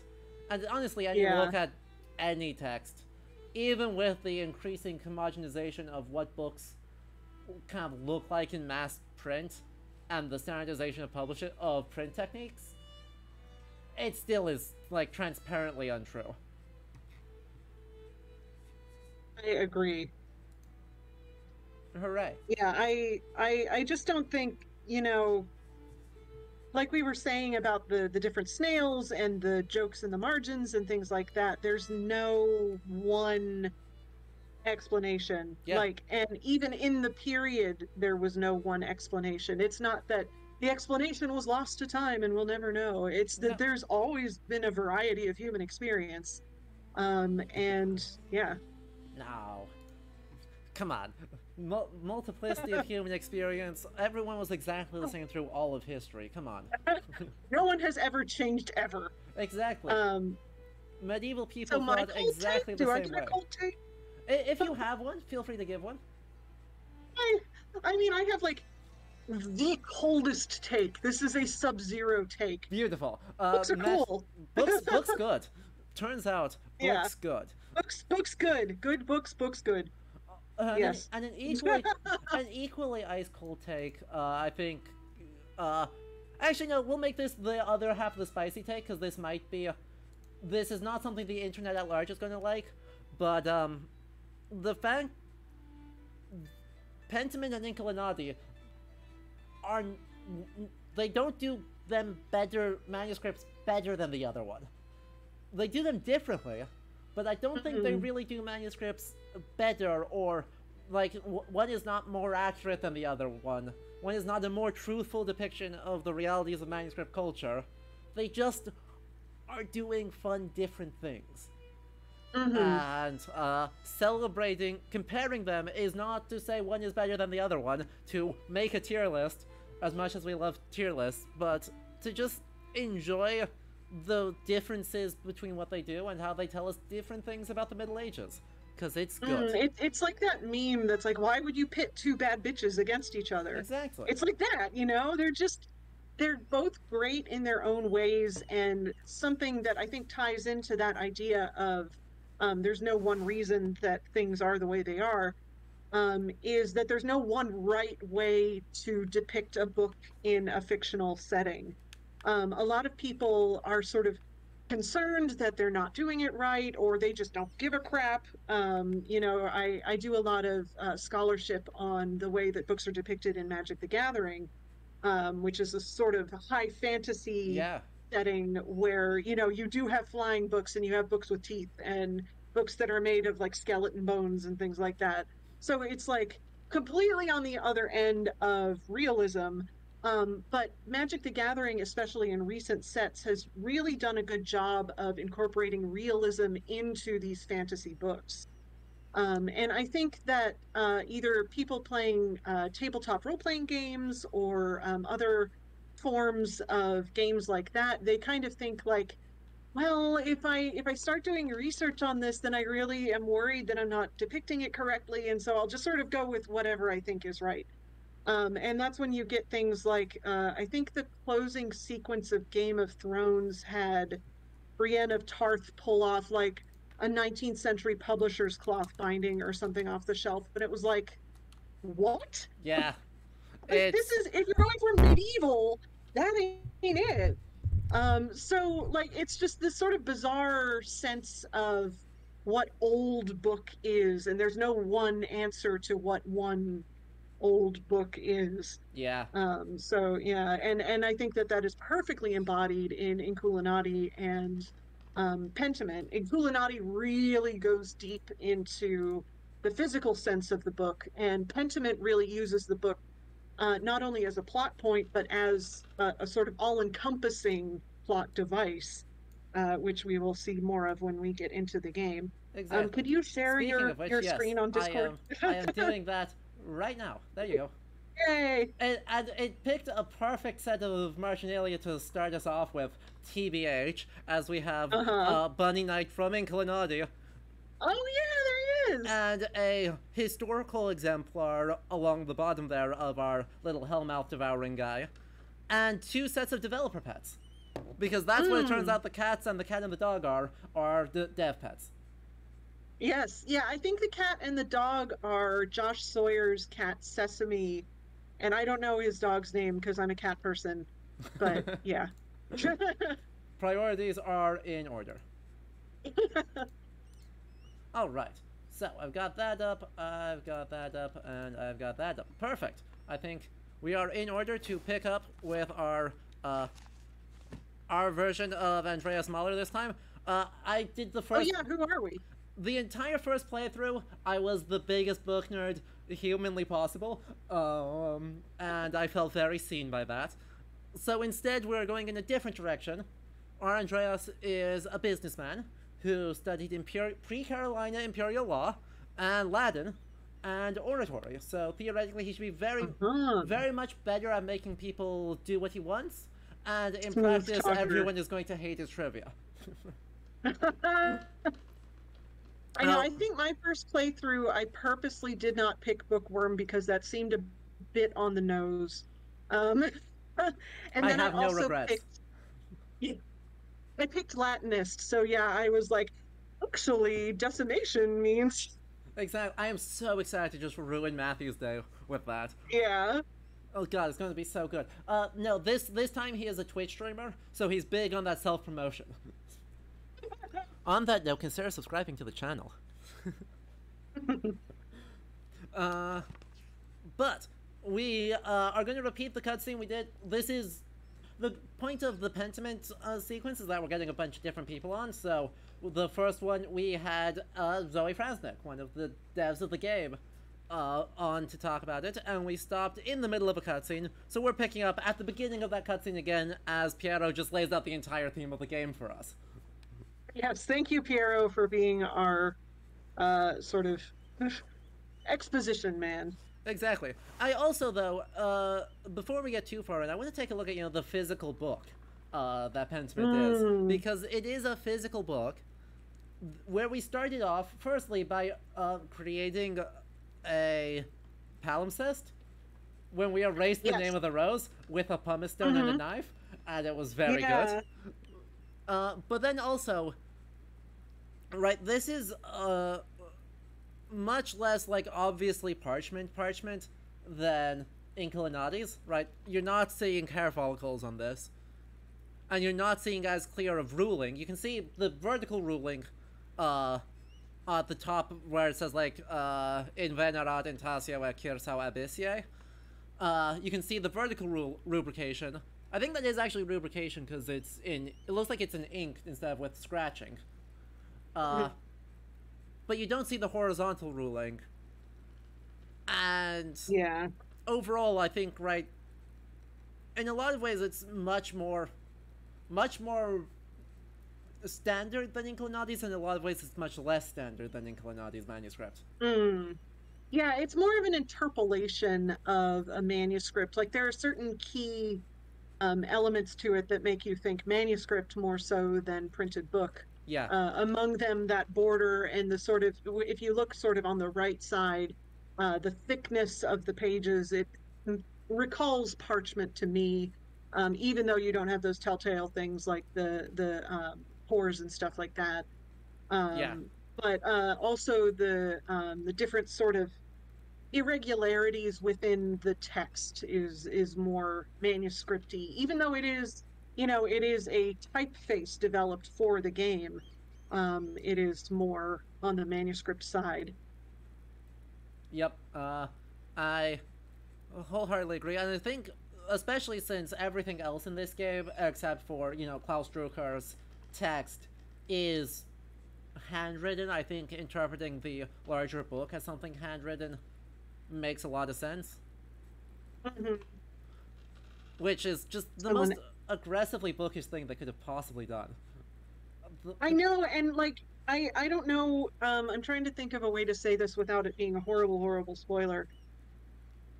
At the very end, when the book closes, after the narrative Yeah. is done and the sort of person behind who is writing the notes is revealed, and then you sort of see similarities between the hand of the notes and the actual text in the book, and you realize, like, they've been writing the book this whole time. That's the thing. That the whole Yeah. story's in the book, and you're reading, and it's the book, and it's the book. I just remember being like, oh, when I finished my first playthrough. The entire book is set in the building that the last scene of the game is set in, and it's like the thing you're creating is the context surrounding the thing that you're playing, but also reading. Yes, and it's like, yeah, it's just like, it's so good. It gets so deeply meta, but it's funny because, right, the core text at the center of this game is really this fictional Historia Taciae, right? This medieval manuscript chronicle that is also the physical representation of the narrative and code of the game, presented primarily through the marginal window through which we can play the game. The amount of I know meta... it's this like crazy recursive Ouroboros of storytelling, but like you can influence the Ouroboros, so it can be like a wiggly Ouroboros or something, but like it's just, it's so neatly wrapped up. It doesn't feel like there's any sort of extraneous random crap. It's just like everything is so circular, and I love it. Speaking of, and if any Obsidian devs happen to be lurking, I know you are sometimes, we see you. That was strictly unnecessary, and we love you for it. Yeah, I know. They're both in Inkulinati and in Pentiment. Obviously, I have more experience in Pentiment because I've actually played it a couple times. It just, like, every time you play through it, you just notice these tiny little things that aren't for the sort of casual player, but they're for the real frickin' nerds. Yeah. Like Ludo and I. Yeah. That, it's like, you didn't have to do that, but you did, and oh my god. Like, we see you, and thank you. God. Oh god. Speaking of just looking at this and seeing the insane little details, at the very top of the page here, or at the top of the visible page, Recipiendum quam voluit si eum desiderium.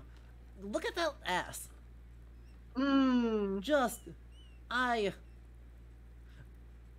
loathe that S, but I love that S at the same time. Yeah, I love that K. That's a really nice K on the Curacao. Yeah. God, the black letter, and also the red and gold Tassio, the T there is just magnificent. But that I have tried to read early modern German black letter, and I gave up. That is rough, man. That is I can do a lot of scribal hands, but that is a print hand that I just cannot do.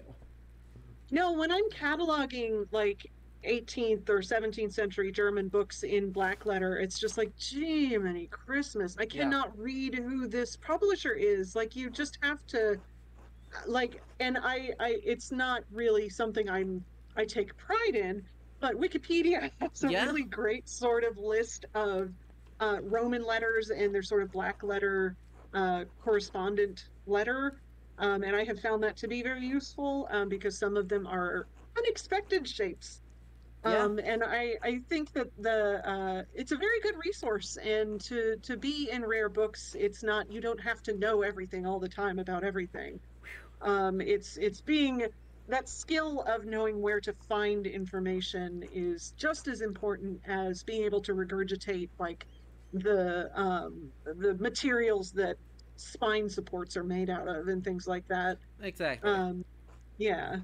Right, I think definitely important to go through and study those and have some sense you know where to look. But yeah, I mean that's Hmm. something I've very strong overlap between rare book cataloging and doing history on the internet. You don't have to know Yeah. everything. You just have to be able to lie long enough in order to look it up. Exactly. I know, you just have to fill the air with like nonsense and like, yeah, that is a really interesting question. And meanwhile, you're like furiously typing The- JSTOR. Unfortunately, you know, my keyboard is entirely too loud Uh-huh. to hide that. Also, you know, we actually did pull up JSTOR in the first playthrough to look up interpretations of Frau Perkta. Oh, you're the JSTOR person. I I saw am the Josh say JSTOR something. person. Okay. Yeah, Josh said like, yeah, and some streamer pulled up JSTOR in their first stream, and I was like, that's dope. It I was love me. that. Uh, and they're yelling at each other. Uh, Yeah. but you were talking earlier about like the smudging, and sort of the like wear and tear on manuscripts. Mm. Yet another detail Pentiment does that hints towards, you know, this sort of meta overlap that characters exist in the world and they age and they exist in a second world that is a layer of illustrations on a page. Old Mm. characters have worn out, damaged, smudged character models, and it's why? I know, it's like you could have just made them look old, like, yeah, whatever. But to add that physical element to it to like further the implication that these are characters within a book that you're actually reading, it's just like, yes. And another thing, the younger characters like Andreas and Guy here, and then also the children in the village, they look more like woodcuts Yeah, rather than hand illumination. And the older characters are very much more hand illumination. And when you see like the Ethiopian monk, he's in a vastly different style, Seva, and my he's just beloved. so good. Yeah. And that like use of style as a visual indication of plot critical aspects of these characters is just, it's so clever. And like I don't know, it really shows again a real engagement with the source material in a deeper way that is much beyond like, oh yeah, illuminated manuscripts are pretty and old books are cool. Hmm. It's like a real sort of noticing that there are these differences, and sort of bringing them out into to being plot aspects. It's just, it's so good. Yeah. Speaking of plot aspects, you know, we're right at the beginning of the game, so the context here is, you know, Lawrence Rothwell has appeared and is commissioned a manuscript. In the year of our Lord 1518, is commissioning a manuscript. Uh, and, you know, so we're in the scriptoria doing a lot of this production work using, well, in this case, they're using reed pens. And so, right, we're really getting this deep dive into this moment of what happens after you stretched out the parchment, right? So you soaked it Mhm. in lye, and you stretched it out, and there's a rack somewhere over just out of frame right now. Yeah, if you run it, yeah, once you finish with the dialogue, if you go sort of towards the right, you can actually see a stretched piece of parchment with the sort of irregular edges, which is not quite exactly historically accurate. Like, this is not really where that would be being done, Yeah, but it does illustrate the concept and sort of bring in this idea that the monks here and Andreas the materials that they're working on, like there was human intervention before they were able to actually engage in their scriptorium work and illumination. Yeah, it's just so good, and we'll talk about that in, I think, just a minute when we can actually see how it stretches out. There it is. You can Yeah, there see. it is. Yeah. Yep, right on the edge. Chat, you can almost see it. That's fine. Let's make sure you can actually see it here. Oh yeah, because As I click through like 15 layers. There you go. You can see right on the edge of the screen here. We've got that one that is shaped like an animal hide. You can see the nubs where the shoulders and hips are. And that usually, not always, but usually gets trimmed out. When I say not always, I think of like the giant ones like the Mappamundi, the Hereford Mappamundi. That's just like a 5. They stretched it out and they skinned it, and then they never trimmed it, so it's just like a 6-foot wide sheepskin. Yeah, yeah, it's just this massive thing with like, and I love that because you can really see the animal in it. And it's really funny when you're talking about how parchment sort of ages and experiences the atmosphere and temperature and humidity changes. Like you think of it, because parchment, it does this thing called cockling. It gets kind of wobbly and it wants to sort of curve when it's exposed to moisture. And that's something that paper doesn't really do. And it's because the skin is trying to reform into the animal. Yeah. Like that's why that happens. It's trying to untan and sort of resume the shape of the cow or the sheep or whatever it used to be. And it's so sort of, I don't know, magical in a weird way that like the animal is still in these books in such a very literal sense that the pages will try to turn back into sheep shape if left alone for too long. It's like, I don't know, I'm not really a spiritual person, but it's just like, if I were, that would be cool as hell. That would be cool as hell. And part of me wonders though, how much of that is cool as hell because we have such like little engagement with non-pet animals in our day-to-day life that having that sort of hyper embodied return to animal is impactful to us in a way that is like an extra layer of meaning versus, I don't know, in the 15th century or in the 18th century when they're slicing them out for the artwork and or because they need material to stuff other bindings with. Yeah, I know. Yeah, it's like I've never butchered an animal, I've never tanned something, I've never scraped fur off of anything. Exactly. It's an experience that's removed from the modern sort of concept of the creation of things. And there are craftspeople out there that still do that stuff, and they still they weave wool and they create parchment and they tan leather and they bind books in sort of early modern styles. And like people do still do that, but it is no longer the sort of common human experience as it would have been in this period. Even the villagers would have had a lot more close personal experience with obviously not only death of animals, both for resources and just sort of from illnesses, but death of people. So that experience would have been much more integrated into life. But now we have the really great Andreas illuminated manuscript scene, which I adore. It's so good. So good. I like that they laid out the manuscript in a way that really it's just all about the colors and what the colors can and can't do. And it's really interesting that, again, this is kind of being done backwards, that usually the scribe would write their piece and then this big blank space would be left for the illuminator to go back in and add their bit. Unless sometimes in this period, in this early modern period where print exists, but so does manuscript still, and there's sort of a mixing of the two media. Print hasn't quite taken over as the main vehicle of books yet. But manuscripts in this period were made by generally professional manuscript makers, professional Yeah. scribes, professional artisans, not necessarily monks in the monastery, which I believe Piero mentions. He says, this is a place out of time.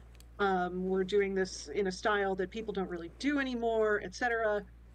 So what I think may be going on with Andreas is he might be making miniature to be inserted into a book of hours that was made somewhere else. I would agree with That that. was, yeah, it was not an uncommon practice for a master to be responsible for the larger, full page illuminations and then have a different, less skilled, less highly paid artist going through and adding in marginal decoration and even smaller miniatures, historiated initials, things like that. And then you would really spend your budget on getting these sort of blowout full page Mm-hmm. illuminations. So that might be kind of what's going on here. But yeah.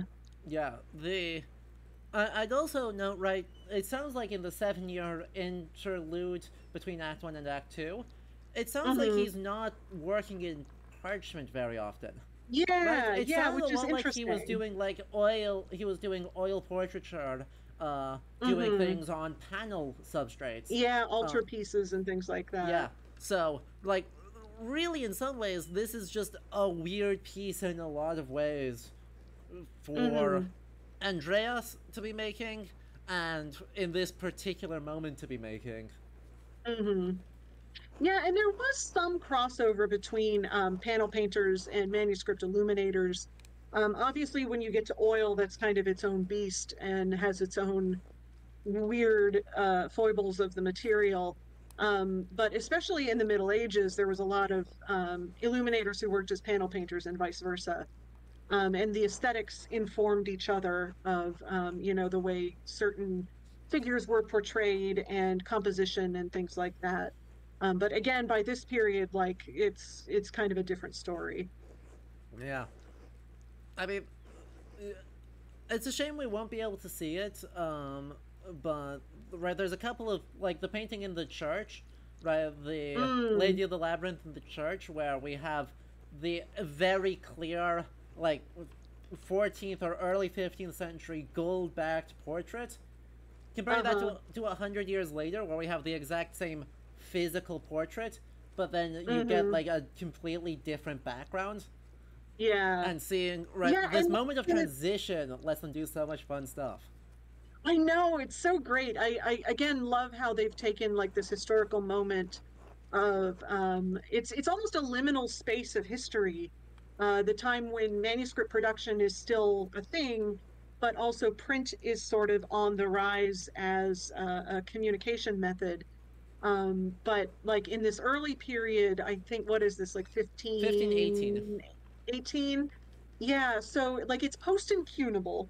The incunable period is roughly 1450 to 1500, when Gutenberg made his advancements with metal movable type, and sort of to 1500, like the first 50 years of print as a technology.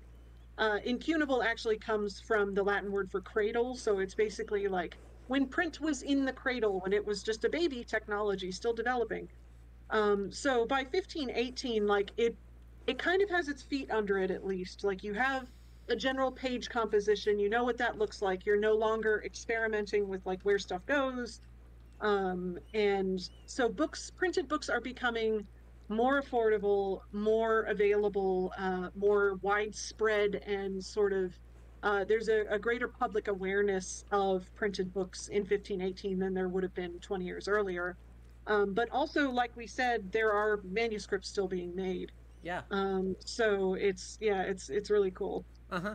By the way, I'm lingering on what Piero's saying because he's just laying out the themes of the game very explicitly on, like, how artwork reveals a path to truth, even in its simple form, even in, like, non-transparent forms.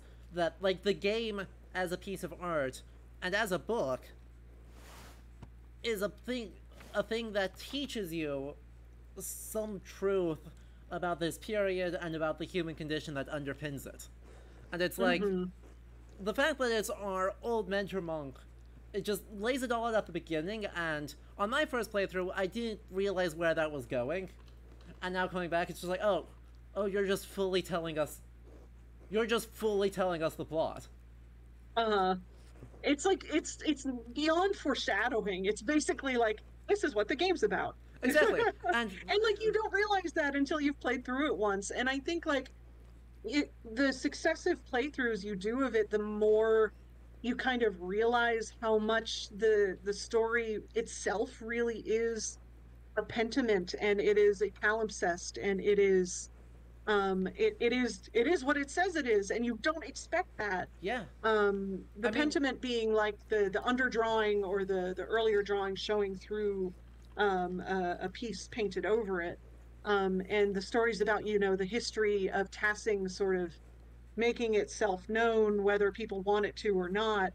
And it's just like, it's so, again, it's so round. It's just, it feels very like all of the I's are dotted and the T's are crossed, and it just all fits together so nicely. I mean, like, replace room with game, and you're not wrong. Yeah. It's... There's just so much good, and, I mean, when we think about the materiality of this production and the shifts, and comparing the Scriptoria to Klaus Drucker's house to the next scene here where we move into a different book. One of the only times where I think we definitively move out of the book of the game and into a different book. Yeah, I thought that was a really interesting choice to have, like, in this early part of the game. And I was kind of expecting it to show up later, that it would be like you periodically went into different books, kind of like how the three voices of Saint Grobian and the other two. Like, I really expected that to be sort of a continuing theme, but especially with the time skip, and it's just like an example of not taking the present for granted, almost. Yeah. Like, these norms are established and then they're broken, like, immediately in the next part, and it's like, hey, what? And you can apply that to the narrative of the game and the plot of the game. It's really cool. Yeah. I'm just so happy with everything about this game. It always stands out. And yeah, right, those dream sequences are all a great place, because that's another place where we move into, like, what feels very much like a different manuscript. Right? That's... Yeah, and you have, like, this different composition because they're situated in a sort of courtyard with a, like, very clear one-point perspective. Yeah, like, the most turn of the 16th century style of art you could possibly get. Yes. Yeah, like, if you had to pick, like, the platonic ideal of that style of art, it would basically be that. Like, I've seen things from the, like, a scene of the Annunciation from, like, that period. That is, it's the same room. It is an Italian courtyard from the late 15th century in linear perspective. And it's like, alright, but that is solidly not the illumination style of this game. Right. Yeah, so and like the painting of the Lady of the Labyrinth too. Yeah. Looks very, very Dutch, interestingly. Like the facial features and the sort of I don't really know how to describe it, but the sort of stringiness almost of the figure, it's very Dutch to me. But like that gold background, it's very icon. Yeah. So it's again, it's that mix of styles. But yeah, now we get to talk to Illuminata. Now we get to talk to Illuminata, which is great, because we get to... Oh, that's something interesting I missed on the previous time. There's mana rules in the Scriptoria. Just hiding right behind Andreas. There's scrolls. Yeah! And those have got to be, like... I presume that those are probably manorial records relating to the Abbey, because they're Either that or it's just rolls of, like, empty parchment that people could be using. Yeah, that I mean, like, I'm not sure. Yeah, I'm not really sure. But It yeah, might it's... be parchment because, like, in the drawer sort of below that, it looks like flat sheets, which I don't Yeah. think that that would be how that would be stored. But yeah, they might be records or something like that. I know once you get into the library, there is a mixture of codex storage and scroll storage. But yeah, I never noticed that before. Yeah. Huh, It's interesting. yeah. The Chronica Clara. Also, as we click back into here, one thing I love, I know for the sake of readability, the glossary entries in our physical book need to be in beautiful, clear bookhand. That being said, they're structured like they should be the most garbage scribbled marginal writing. Uh-huh. Like just completely inscrutable. God, Like, there was, yeah. yeah, the Boston Antiquarian Book Fair I got to go to this year, Oh, couple I months really ago. wanted to go to that. Lucky you. The one of the sellers had just gotten a 13th century book of hours with 16th century, like, Tudor period Catholic railings, a Oh, diatribe wow. in beautiful 16th century cursive in a Uh-huh. 13th century proper proto-Gothic bookhand book of hours. Uh-huh. And I was like, so I wish we could go that one step farther. I totally get why they didn't, but at the same time, Yeah. like, we've got You them, know, yeah, we've 'cause got the manacles pointing at it. It would have been so fun. yeah, that sort of hand is difficult for seasoned paleographers to sort of decipher. Honestly, it So, was a gorgeous Obsidian, hand. you I are had valid. Thank you. I had no trouble reading that particular iteration of it because it was gorgeous. But at the same Uh, time, also I wouldn't want to program that. Programming how to record that? No, thank you. yeah. Anyway, we lied and got books for no reason. Because we wanted to actually because we wanted to read Insular Magic School because obviously. Obviously.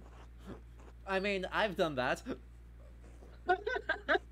Why, if you can get access to an insular manuscript, you should get access to an insular manuscript. Yeah, definitely. Anyway, we're trying to figure out lore. Something, something, the man, turns out Lawrence is horrible. But he pays well. He's rich, so we'll have to tolerate his horribleness, at least until he gets murdered 20 minutes from now. Spoiler! It's a second playthrough. Watch the first playthrough to watch me freak out about St. Grobian, and then come back and join this one for the full spoiler cast. Alright, we have to get other books. I like this little mission or It's whatever you would delightful. call it. I just think it's really cute. It's delightful. 2 volumes of the Aeneid. Perfect. Reddish covers, 14 inches by 10 inches, 3 inches thick. So we get a nice little formal material description. Mm-hmm. Also, we can be a jerk about it. I don't think I've ever chosen the be a jerk option. Oh, but it's so delightful. Okay, so Oh, for now this, that's interesting. yeah, you didn't find the book. Why did it just skip right Well, into the book? I did just grab the book. Oh. I did just grab them because it's like 2 steps. But what's interesting is that you can pause the manuscript and take Oh, and you you can out. move it around, yeah. And you can be in a different manuscript. And it's like, I know, that, yeah. that was not I love something I doing expected. that when it's like a zoom in on the printed book and then you pull out and it's like the printed book in the manuscript. It's just like so good. That's super interesting. That's, like, from a purely formalist perspective, I mean, I was describing this as stepping into a different text, but no, you're not stepping into a different text. You're very clearly bounded within the pages of the same manuscript. That's funky. I don't know what to do about that. This Aeneid manuscript looks a lot like the Codex Manesse or Manessa, I'm not sure, in Heidelberg, Yeah, which I just dropped a link to. perfect. We're But gonna click over to it because we can. We have the yeah. power. Assuming I can navigate like 15 different windows. There we go. Assuming that that link pasted, Yeah, it hopefully. did. Oh, it's Okay, good. this guy. It's this guy. I know this guy. Yeah, yeah. It's the one where you often see This is fine. like the guy being stabbed in the head. Yeah. You can now see it Uh-huh. on That's stream. Ella. This is fine. He's Uh-huh. fine. Don't worry about it. But like again, it's really cool to see that style so closely emulated within Pentiment, because it shows a real engagement with the primary source material. Yeah. Like they're not just basing their character designs and their depiction of manuscripts on vibes. Like they actually looked at digitized manuscripts and said, like, how can we make this into game? It's not a direct copy. It's again an interpolation, but it's stylistically different enough and appropriate enough that it really works within Pentiment the game. It's really great and exciting. Yeah. Not least of which of the differences being that this is in German Yeah, versus the very clearly in Latin manuscript. Uh, yeah, Latin McLatin face over here. it's beautiful. I mean, beautiful 13th century Latin hand though. Yes, definitely. I know, very nice and clear and straight.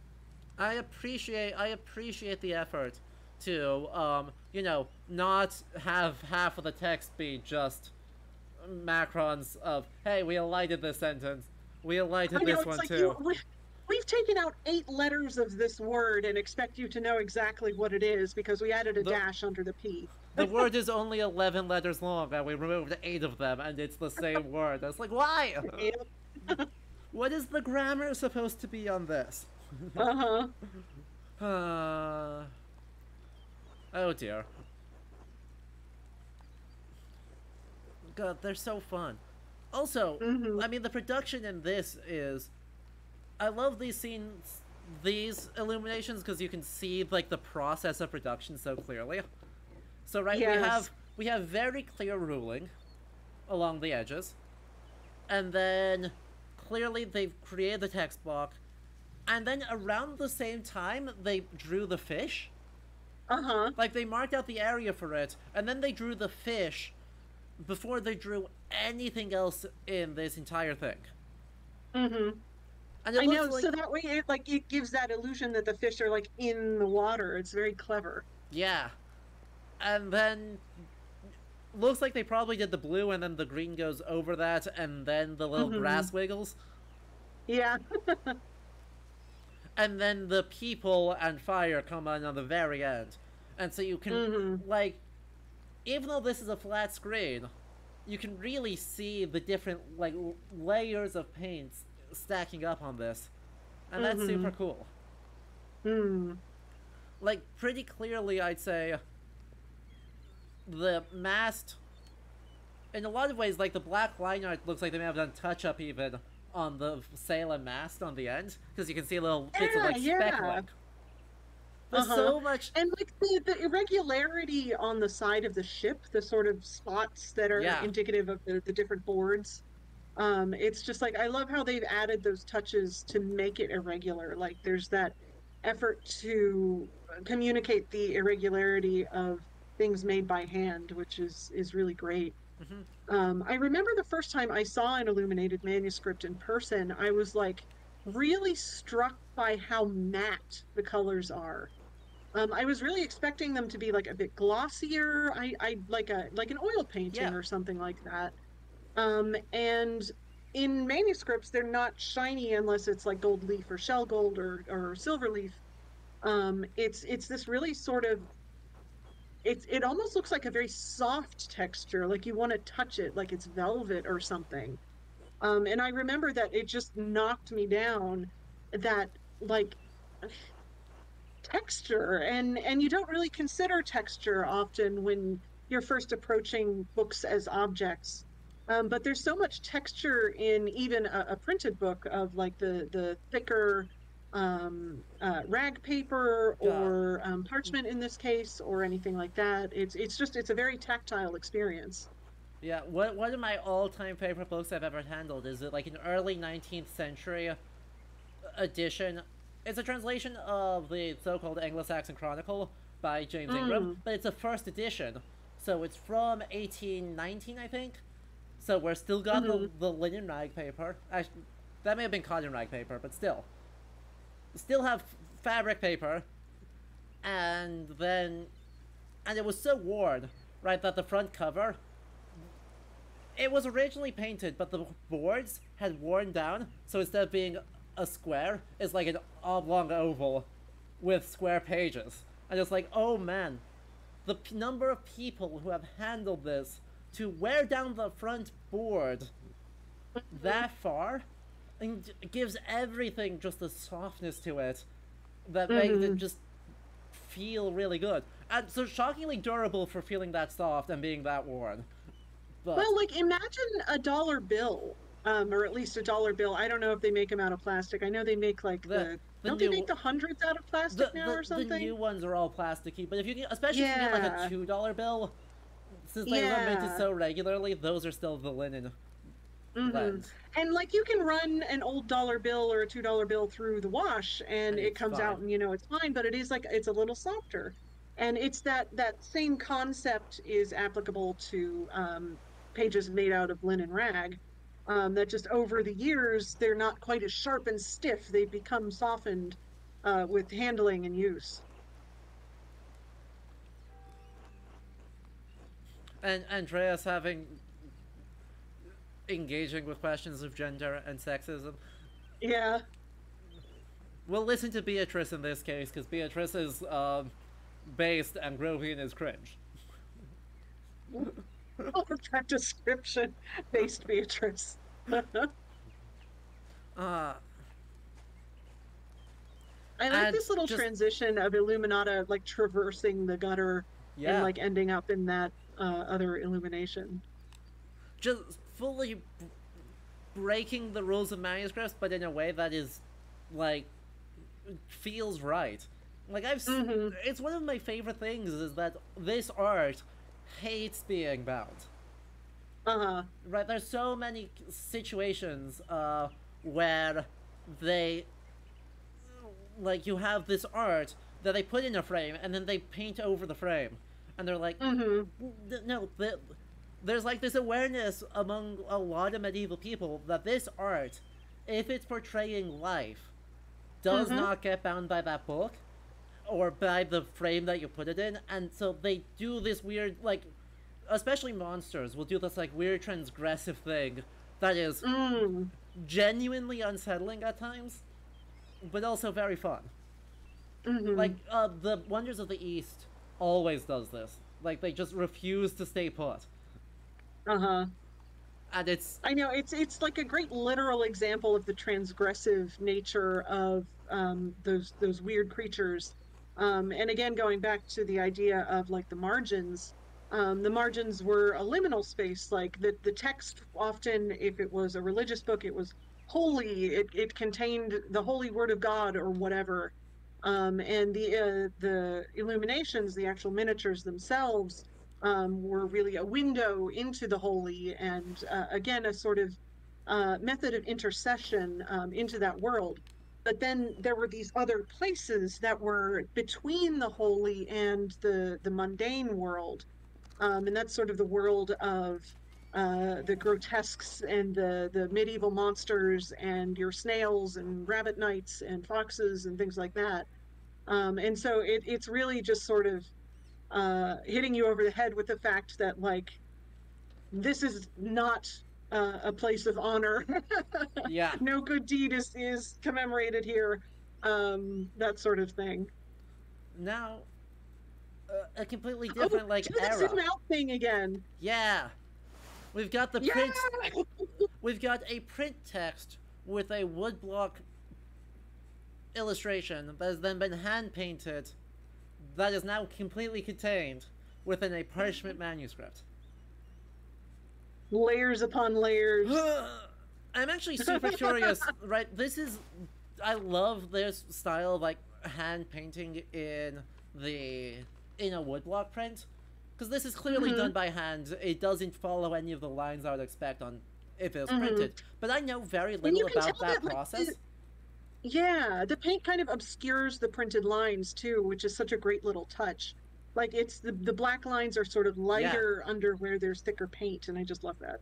yeah. And at the same antiquarian book festival, right? They had an incunabule from I think 1475 with exactly this style of thing, and they were trying to figure out like I was talking to the seller, and he was like, "I'm not sure if this is genuine because I talked or if this is original pigmentation because he had a different one Ah, that he had said was original, and then hired a guy in Basel to do like ridiculous like chemical testing on all the materials, and it turned out it was very old but not original.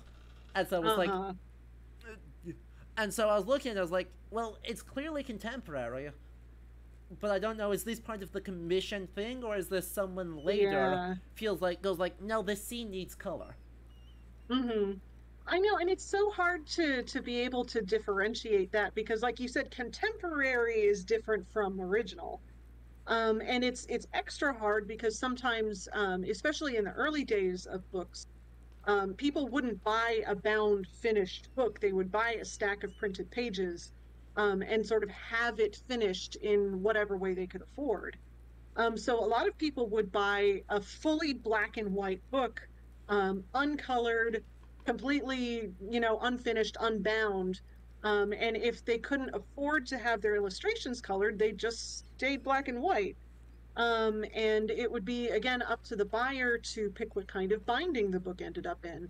So it could either be in like really nice sturdy wooden boards with leather covering, or it could be like really cheap recycled manuscript waste, or limp parchment covers, just cheap because they already spent so much money on this printed book. Yeah, So yeah, so it might have been a case that they bought the book, they were very poor, they had it bound, but they couldn't afford to have the illustrations colored, so it just sort of sat around for a while. And then they came into some money and wanted to have it finished. Like there, that is a very distinct possibility. yeah. And so, like, but is that original? How do you define original? It's Yeah, it's it's very cloudy. especially in this era of print, because right with a manuscript, someone commissioned that manuscript. A series of Yes. people had a concrete vision for that manuscript, and either that vision was Mhm. executed or it wasn't. Yeah, exactly. In a There are print plenty of book, manuscripts out there that are unfinished, like still. they're Like they wild. got They're halfway so through the fun. book and yeah, and either the money ran out or the artist died or something happened. And so like the text is there and there are these big blanks for miniatures to be added, but they just never were. It's really weird. It's like, a nuclear bomb went off or something, and tables are still set and clothes are laid out on the bed for the next day. It's just like work stopped, Yeah, and that's what we have. and the book, right, the work stopped and the book went to the binder. Hmm. Right, it Yep. went from its workshop where the miniatures were being made to the binder, like that, because a lot of those are Unfinished. bound. It's not like those are just big broad sheets of parchment. Uh-huh. It's a done manuscript, just it's not a done manuscript. Yeah. The other thing that I'm curious about with this style is like, to me, I look at this pigmentation, I'm like, that's sloppy. Like, Yeah, yeah. is that a period just stylistic thing? Because the one I saw physically had the exact same thing, where I'm like, they didn't stay in the lines. These are like very abstract swooshes of color, but I You can't do tell if often. that's a skill issue or if that's like a style issue. I think it is a style issue because you do see in some early printed books where artists have actually like completely painted over the woodcut Yeah. with like a painting version of that woodcut, Yes. from the lines to the color to everything. And they've basically just like put a sticker on it of real art, real. And but you often do see this sort of splotchy nature of hand coloring, especially in Incunabula. And I think it is just a stylistic thing, and I'm not sure what the origin of it is. If it's just the fact that they aren't particularly concerned with like a great deal of realism, or because it's on paper often that the inks behave differently. Because obviously, if you were to use the kind of paint and ink that they use on parchment, it's a much thicker stuff. Yeah, And if you were to like fold a paper page, it would just crack right off. yeah, So in printed books on paper, you really had to use watercolor because it wouldn't crack off. So sure. yeah, And yeah, the it's watercolor interesting. just fed or bleeds out a lot more into the Yeah. fiber than it would on parchment, where it very much sits on top of it.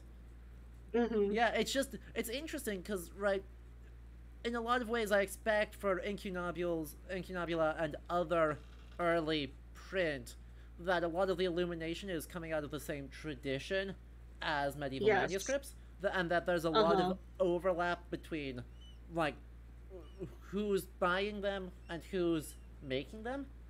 But this is such a radical departure, not from the structure, right? In the page layout, that's perfectly Hmm. on vibe, but in terms of the mechanics of the art itself, it's so different from what you see in the same year in manuscript art that it Hmm. strikes me as like there's something weird happening. Yeah, it is strange, and it is, I think, because woodcuts are a very different experience to sort of create, especially depending on the kind of wood you have. Hardwood is just, it's really hard to carve, Yeah, but softwood is really kind of easy to screw up. So, you don't get as fine a line necessarily. You just kind of have to work with the medium. And the woodcuts are actually, you think of book illustrations and you think of woodcuts and engravings and illuminations. Like those are kind of like the big words you hear when talking about book illustration. yeah, Illuminations are done by hand, but woodcuts and engravings are two very different processes. An engraving is what's called an intaglio process, where you actually like carve into the metal, and what you carve is the thing that will print. So if you carve a straight line, that is the thing that gets inked, and you have a print of a straight line. Or if you carve a straight line into a piece of wood and ink that, what you have is a big black field with a white line. So it's sort of the reverse of those two processes are the reverse. And like letterpress printing, the letters are sitting up proud of the actual pieces of metal, and then the paper is pressed down onto them. mm-hmm. And woodblock prints are that same concept. They're that relief printing. So they can actually be set in the bed of the press with the type at the same time. Whereas engravings have to be set in a different press because it requires a lot more pressure, and a thicker kind of paper, and that sort of thing. And engravings don't really show up until really the later 17th century. Yeah. But in this In period, Europe, we're yeah, yeah. if I remember right, in like Chinese print tradition, they show like intaglio processes are way earlier. Yes, way earlier. Yeah, yeah, it's a different ball game over there because obviously they were working with movable type hundreds of years before the West was. Yeah, And they were working with woodblock printing many, many centuries before the West was.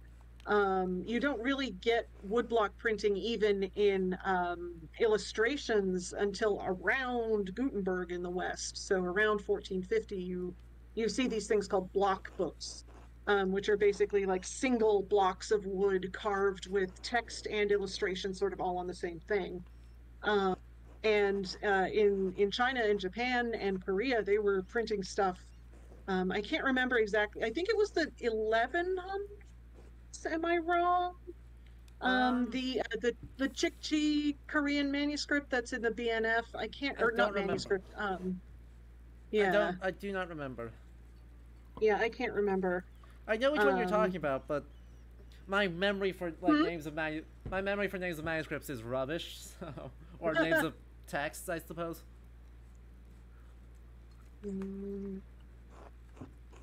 Now I'm looking it up. Fantastic. 1377 is the Chikji. It is movable metal type. So like about 100 years before the West got around to using movable type. So it is a very different sort of longer tradition in the East. Amazing.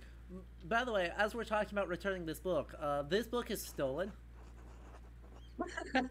Just as a heads up, the Abbey did fully steal this book. Uh, oh. Illuminati didn't like our pre-Carolina legal tidbits. Aw, Aww. she doesn't care.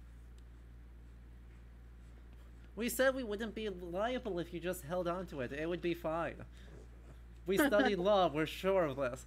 And she's like, that's not the point. Your law doesn't spend here. Aw, she doesn't This want is to tell another us. great one. She doesn't want to tell us why it is. I don't think we're gonna get to hold on to this manuscript. Sadly, Do you not have enough points with her? We did in the first playthrough, but I think our pre-Carolina legal trivia probably screwed us over. This will be remembered. And we see that this one is in French. Yeah. So it is in a more sort of not secretary hand, but a less formal hand, a batard, if you will. Yep. It's also, I mean, to me, looks like it's a slightly later and slightly probably cheaper manuscript than the Aeneid manuscript that we saw. Because the hand has definitely changed. The hand is more cursive-like. But also, I'm looking at the ink, and there's just been more damage to it. Yeah, and it also looks kind of, I don't know, it's smaller? Small. It's definitely, it's a single column of text. With either, if this is a physically large manuscript, this is an enormous ruling. Or this is like physically probably much more akin to like a book of our size, right? Than like the Aeneid manuscript. Yeah, the Aeneid would be like a full a massive folio, like a coffee table book. Yeah. Yeah. This looks like, I don't know, probably at least quarto, potentially octavo. Ooh, it's a dangerous book. Dangerous book. In that it's been censored. God, I love it. We've smuggled books. We're keeping books that are supposed to be censored. We're just engaging in all of the correct practices of thank God people didn't actually care about what the rules said.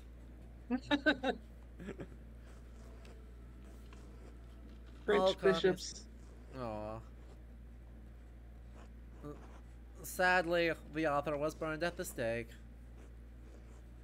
Interestingly, when I did my first master's degree at the University of Edinburgh, there was a French Bible historiale there where it was kind of, aesthetically similar in the illuminations to this, because French.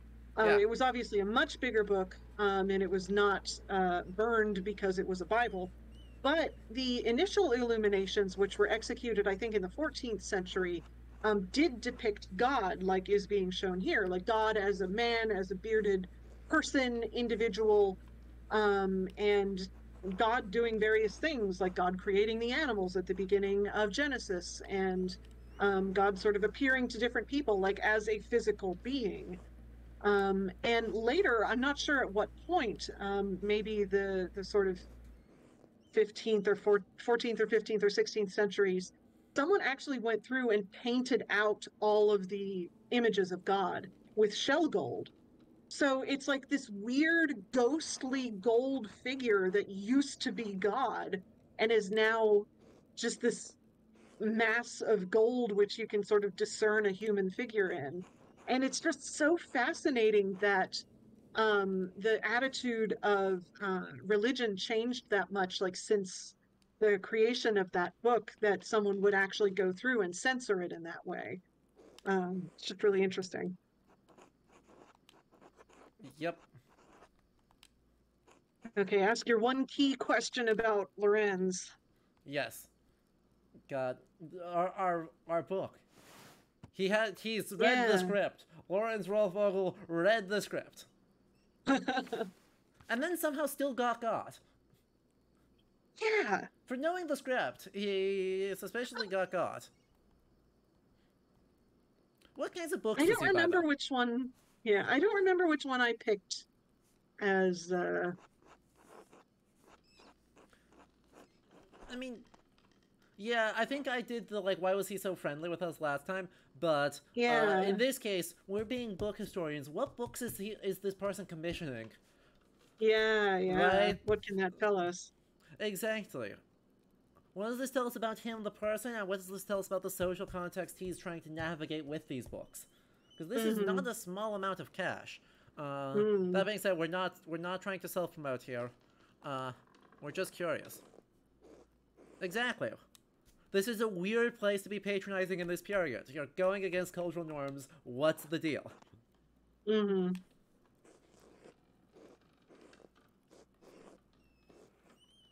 In part thanks to the permissiveness of abbots and librarians. Baron has a particular interest in books of magic and occult topics. Oh. Why is he working in Bavaria instead of Italy then, though? I guess closer to home, but... Yeah. As does our prior. As did me last playthrough. Is that normal? Yes. Who did you execute last playthrough? Ferenc. Yeah, same. We're gonna not execute him this time, though. I think this may be the Steinauerns are about to have a bad day. I couldn't bring myself to do it. Like my second playthrough, I like accidentally did the widow. Attilia, yeah. And yeah, because I think I had like more evidence for her, but I was like trying to do lucky, but I felt really bad about it, and like it ended up being Ottilia anyway because there was more evidence, and also, it was like, oh god. Also, it sounds like the adjudicator is heavily biased against Attilia, so all else being equal, he will always pick Attilia. Uh-huh. Oh well, reading such text is dangerous, hence why there was a lot. Yep. Alright. It's the only door into the library, right? This is a secret tool we can use later. Indeed.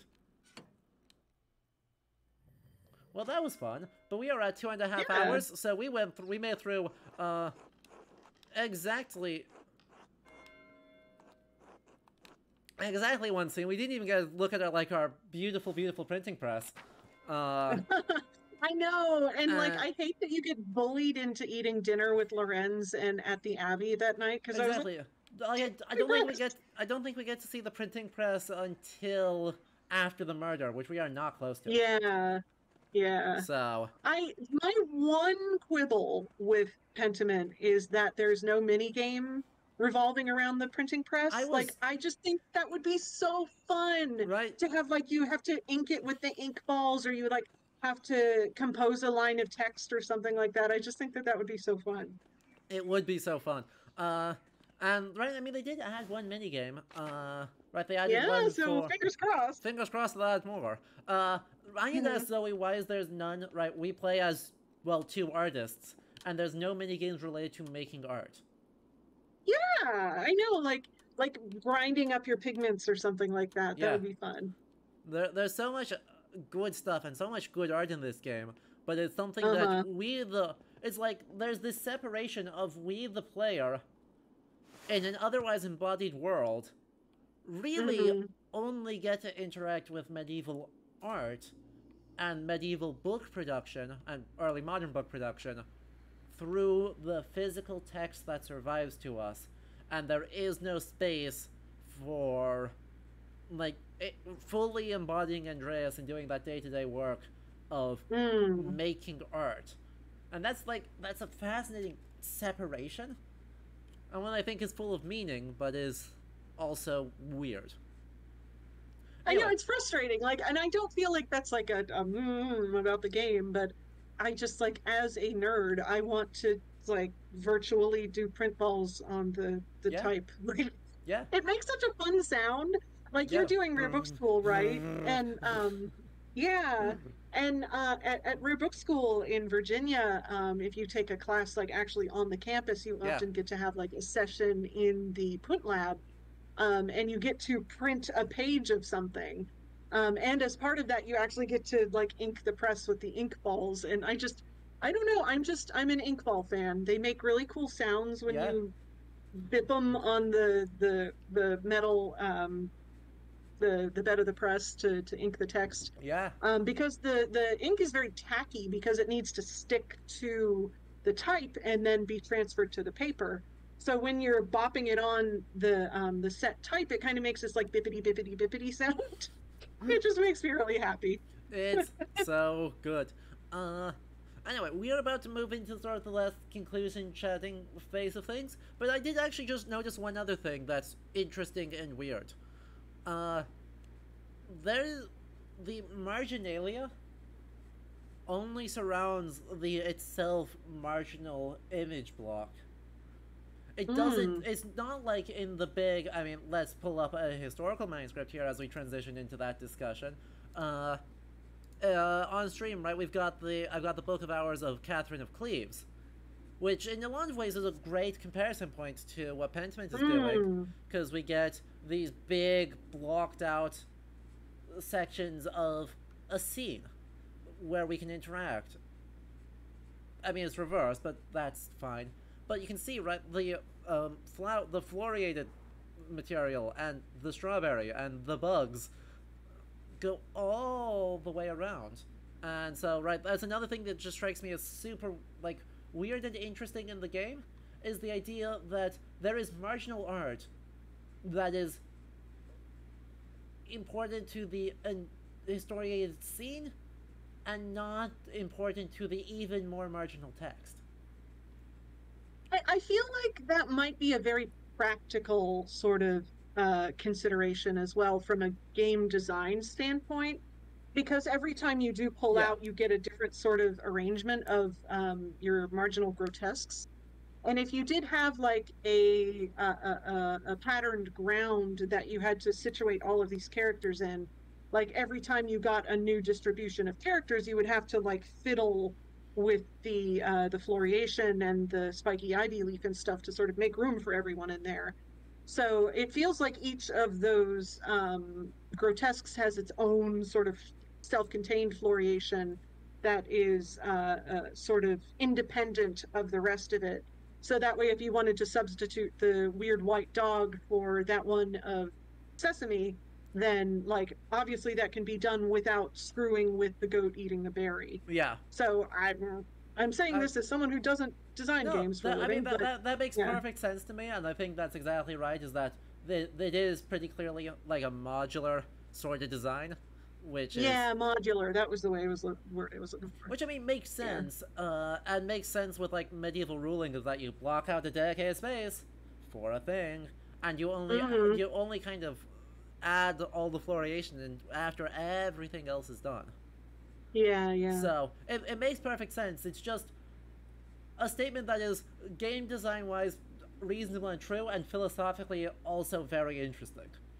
Mm. Because Yeah, and I like that they did the floriation still. Like they did still include it in some way, yeah, even if it's like not accurate. But they kept that feel of the sort of busy, crowded nature of the margin.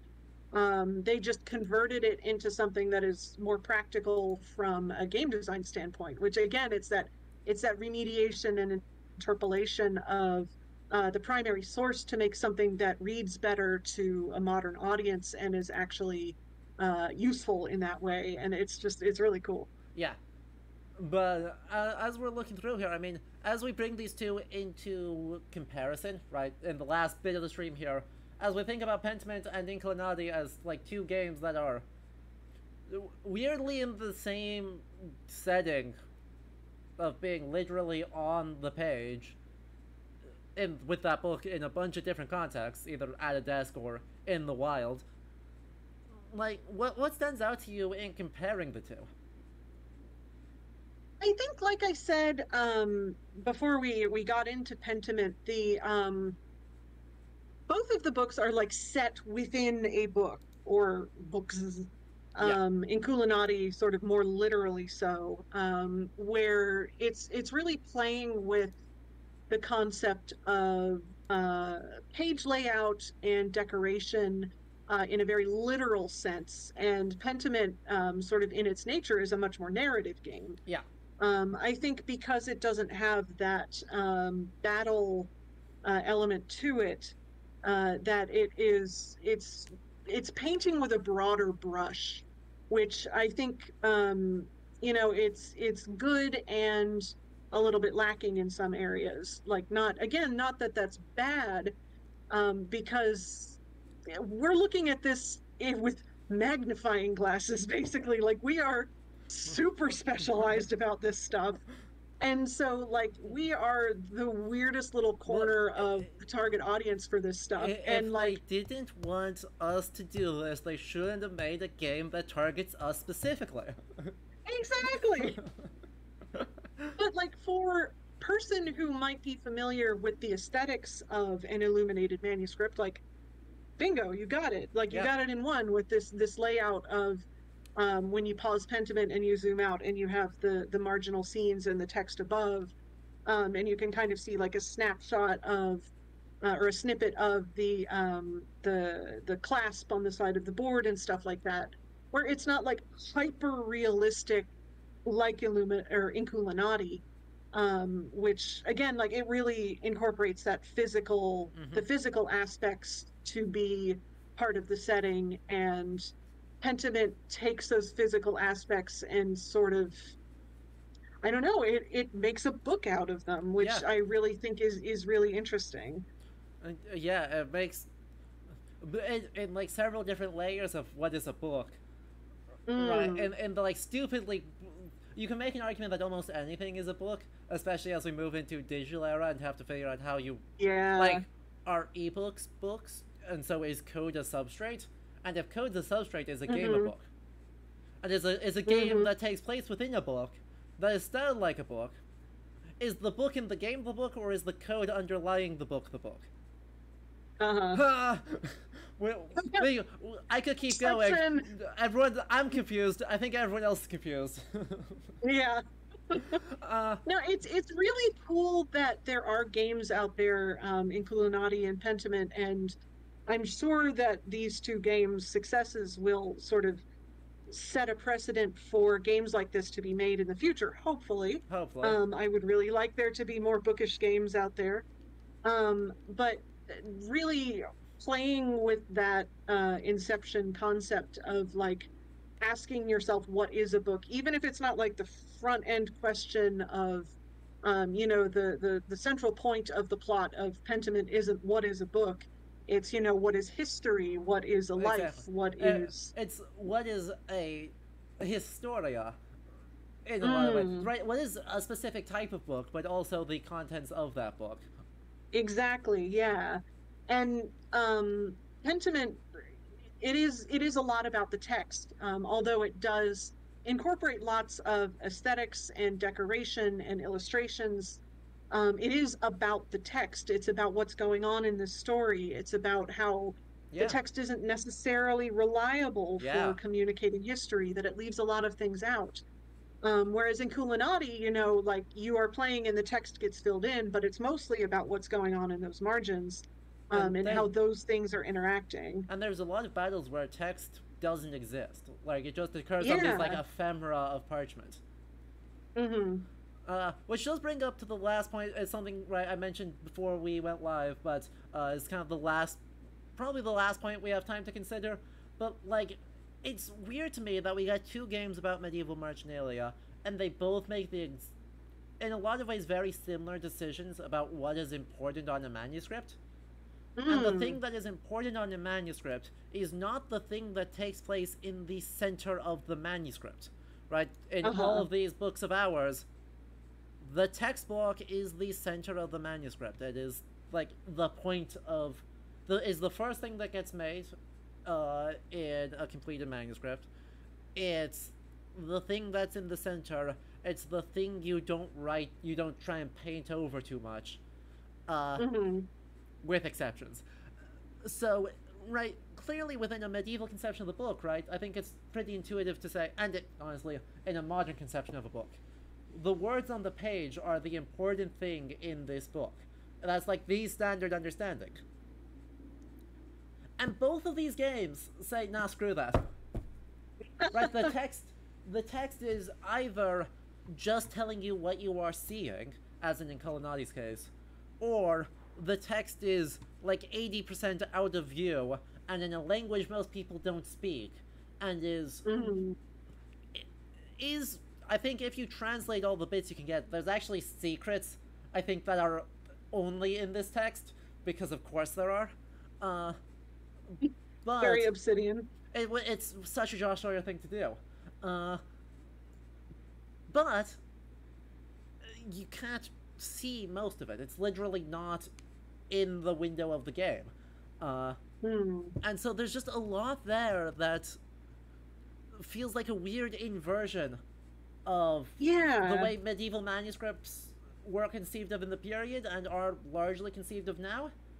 I mean, it's an inversion that makes me think of Michel Camille's Image on the Edge and the work that did in the 90s of centering marginal illumination as a thing worthy of study in itself.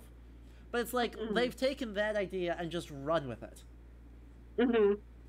I think also from a practical standpoint, it represents the change in media consumption, but also the similarities in media consumption between the Middle Ages and today. That in the medieval period, if you went to a grand cathedral, you might see, like, as a commoner, a beautiful Bible on the altar being read from by the priest, and you wouldn't be able to read it. Like, it doesn't matter. You might be literate in your own language. You might be completely illiterate, but you could see the pictures. And those pictures communicated what was going on in the text to you without having to read the text. And we've sort of circled back to that in a weird way because of the way games are played and media is consumed these days. There's much more of a focus on the visual, telling a story visually, not necessarily through dialogue or through text on the page.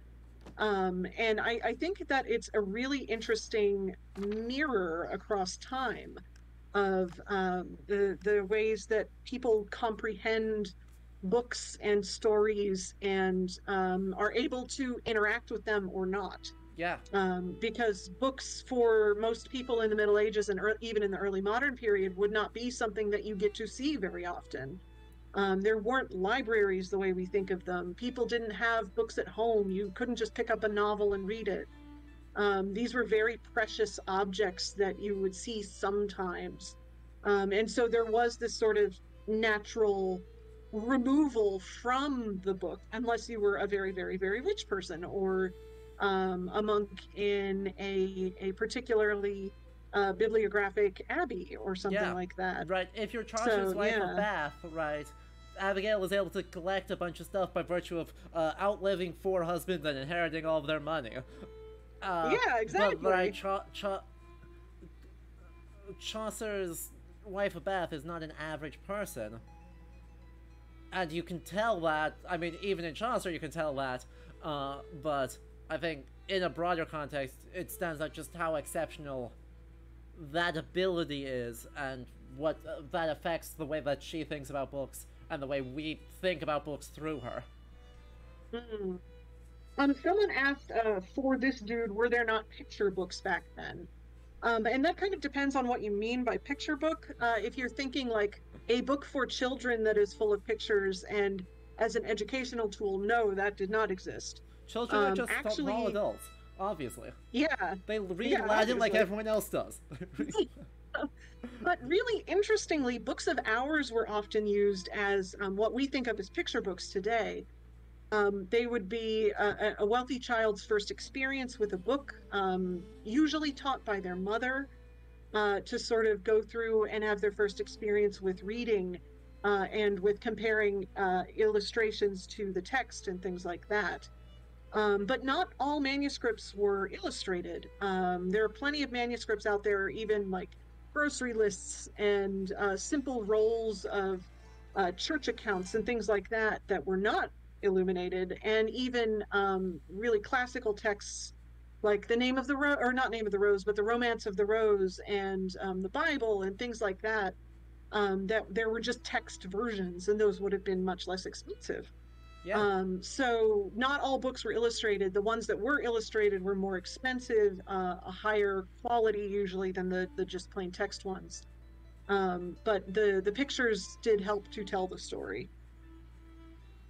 Usually.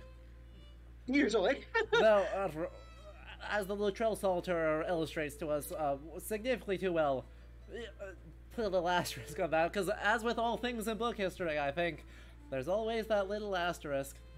Yep. Mm-hmm. And that's what makes it Yeah, fun. there are plenty of books. Yeah, there are plenty of books out there that like they have illustrations in them because someone felt like putting illustrations in them. It's not like the Psalter contains texts about like people with ducks for butts and tooting horns and God knows what else is going on in the Luttrell Psalter. Um, it's just sort of an excuse to enjoy being an artist and have fun and experiment. Even miniatures, the main event illustrations on manuscript pages, a lot of those had very prescribed compositions and sort of designs that you would copy from an exemplar. Even if you were a master, you wanted to make all of the miniatures look basically exactly the same because they were all telling the same story. But in the margins, you really got to experiment and have fun and joke, and that really comes through in especially Inkulinati, and especially comparing it with Pentiment. Pentiment is kind of like the main event miniature, and Inkulinati is the margin weirdness. Yeah. It's really nice. Yeah, but I mean, in both cases, I think that last point might be the soundest one yet as to why these games might do that. Is, I think you just said nicely, that this is that playful space where there's a space where you can have fun in a way that just recording the text painstakingly in horribly elaborate bookhand doesn't let you do. And when we remediate that into an audio-visual media, drawing out and centering that playful aspect, when you say that out loud, it sounds completely obvious. Yeah, obviously play. Yeah. That's the thread that connects. Amazing. So I think that's all we have time for today. We're at right about 3 hours. So firstly, thank you so much, Allie, for joining us. It's been an absolute delight to have you on. It has been so much fun. I was just sending a cat emote to the chat. Yes, our delightful. Yeah, it's really cool to be on such a niche Twitch stream that is also my niche, and it was so wonderful to speak with you and to follow along with the cool folks in the chat. And this was so fun. This is so fun. And chat, on that note, thank you everyone for joining us, right? This is incredibly niche, and I am glad that you all find that niche as fun as we do. Finding our people is good. Thank you for hanging out in our niche with us. Exactly. So yes, if you did enjoy this, once again, do make sure you hit that follow button, because that notifies you on when all the other streams come up. And if you really did enjoy this, also consider throwing a little bit of cash our way with those subscriptions. It helps keep the lights on, helps make everything else possible. We'll be back with another very bookish game on Tuesday, Season, A Letter to the Future. We're going to be continuing that because that was so beautiful and fun. You're going to talk about, like, modern scrapbooking instead, and that's great. But yes, until next time we see you, I hope you all have a great rest of your time. And yeah. you all have a good night, stay warm, stay safe, all that jazz, and farewell.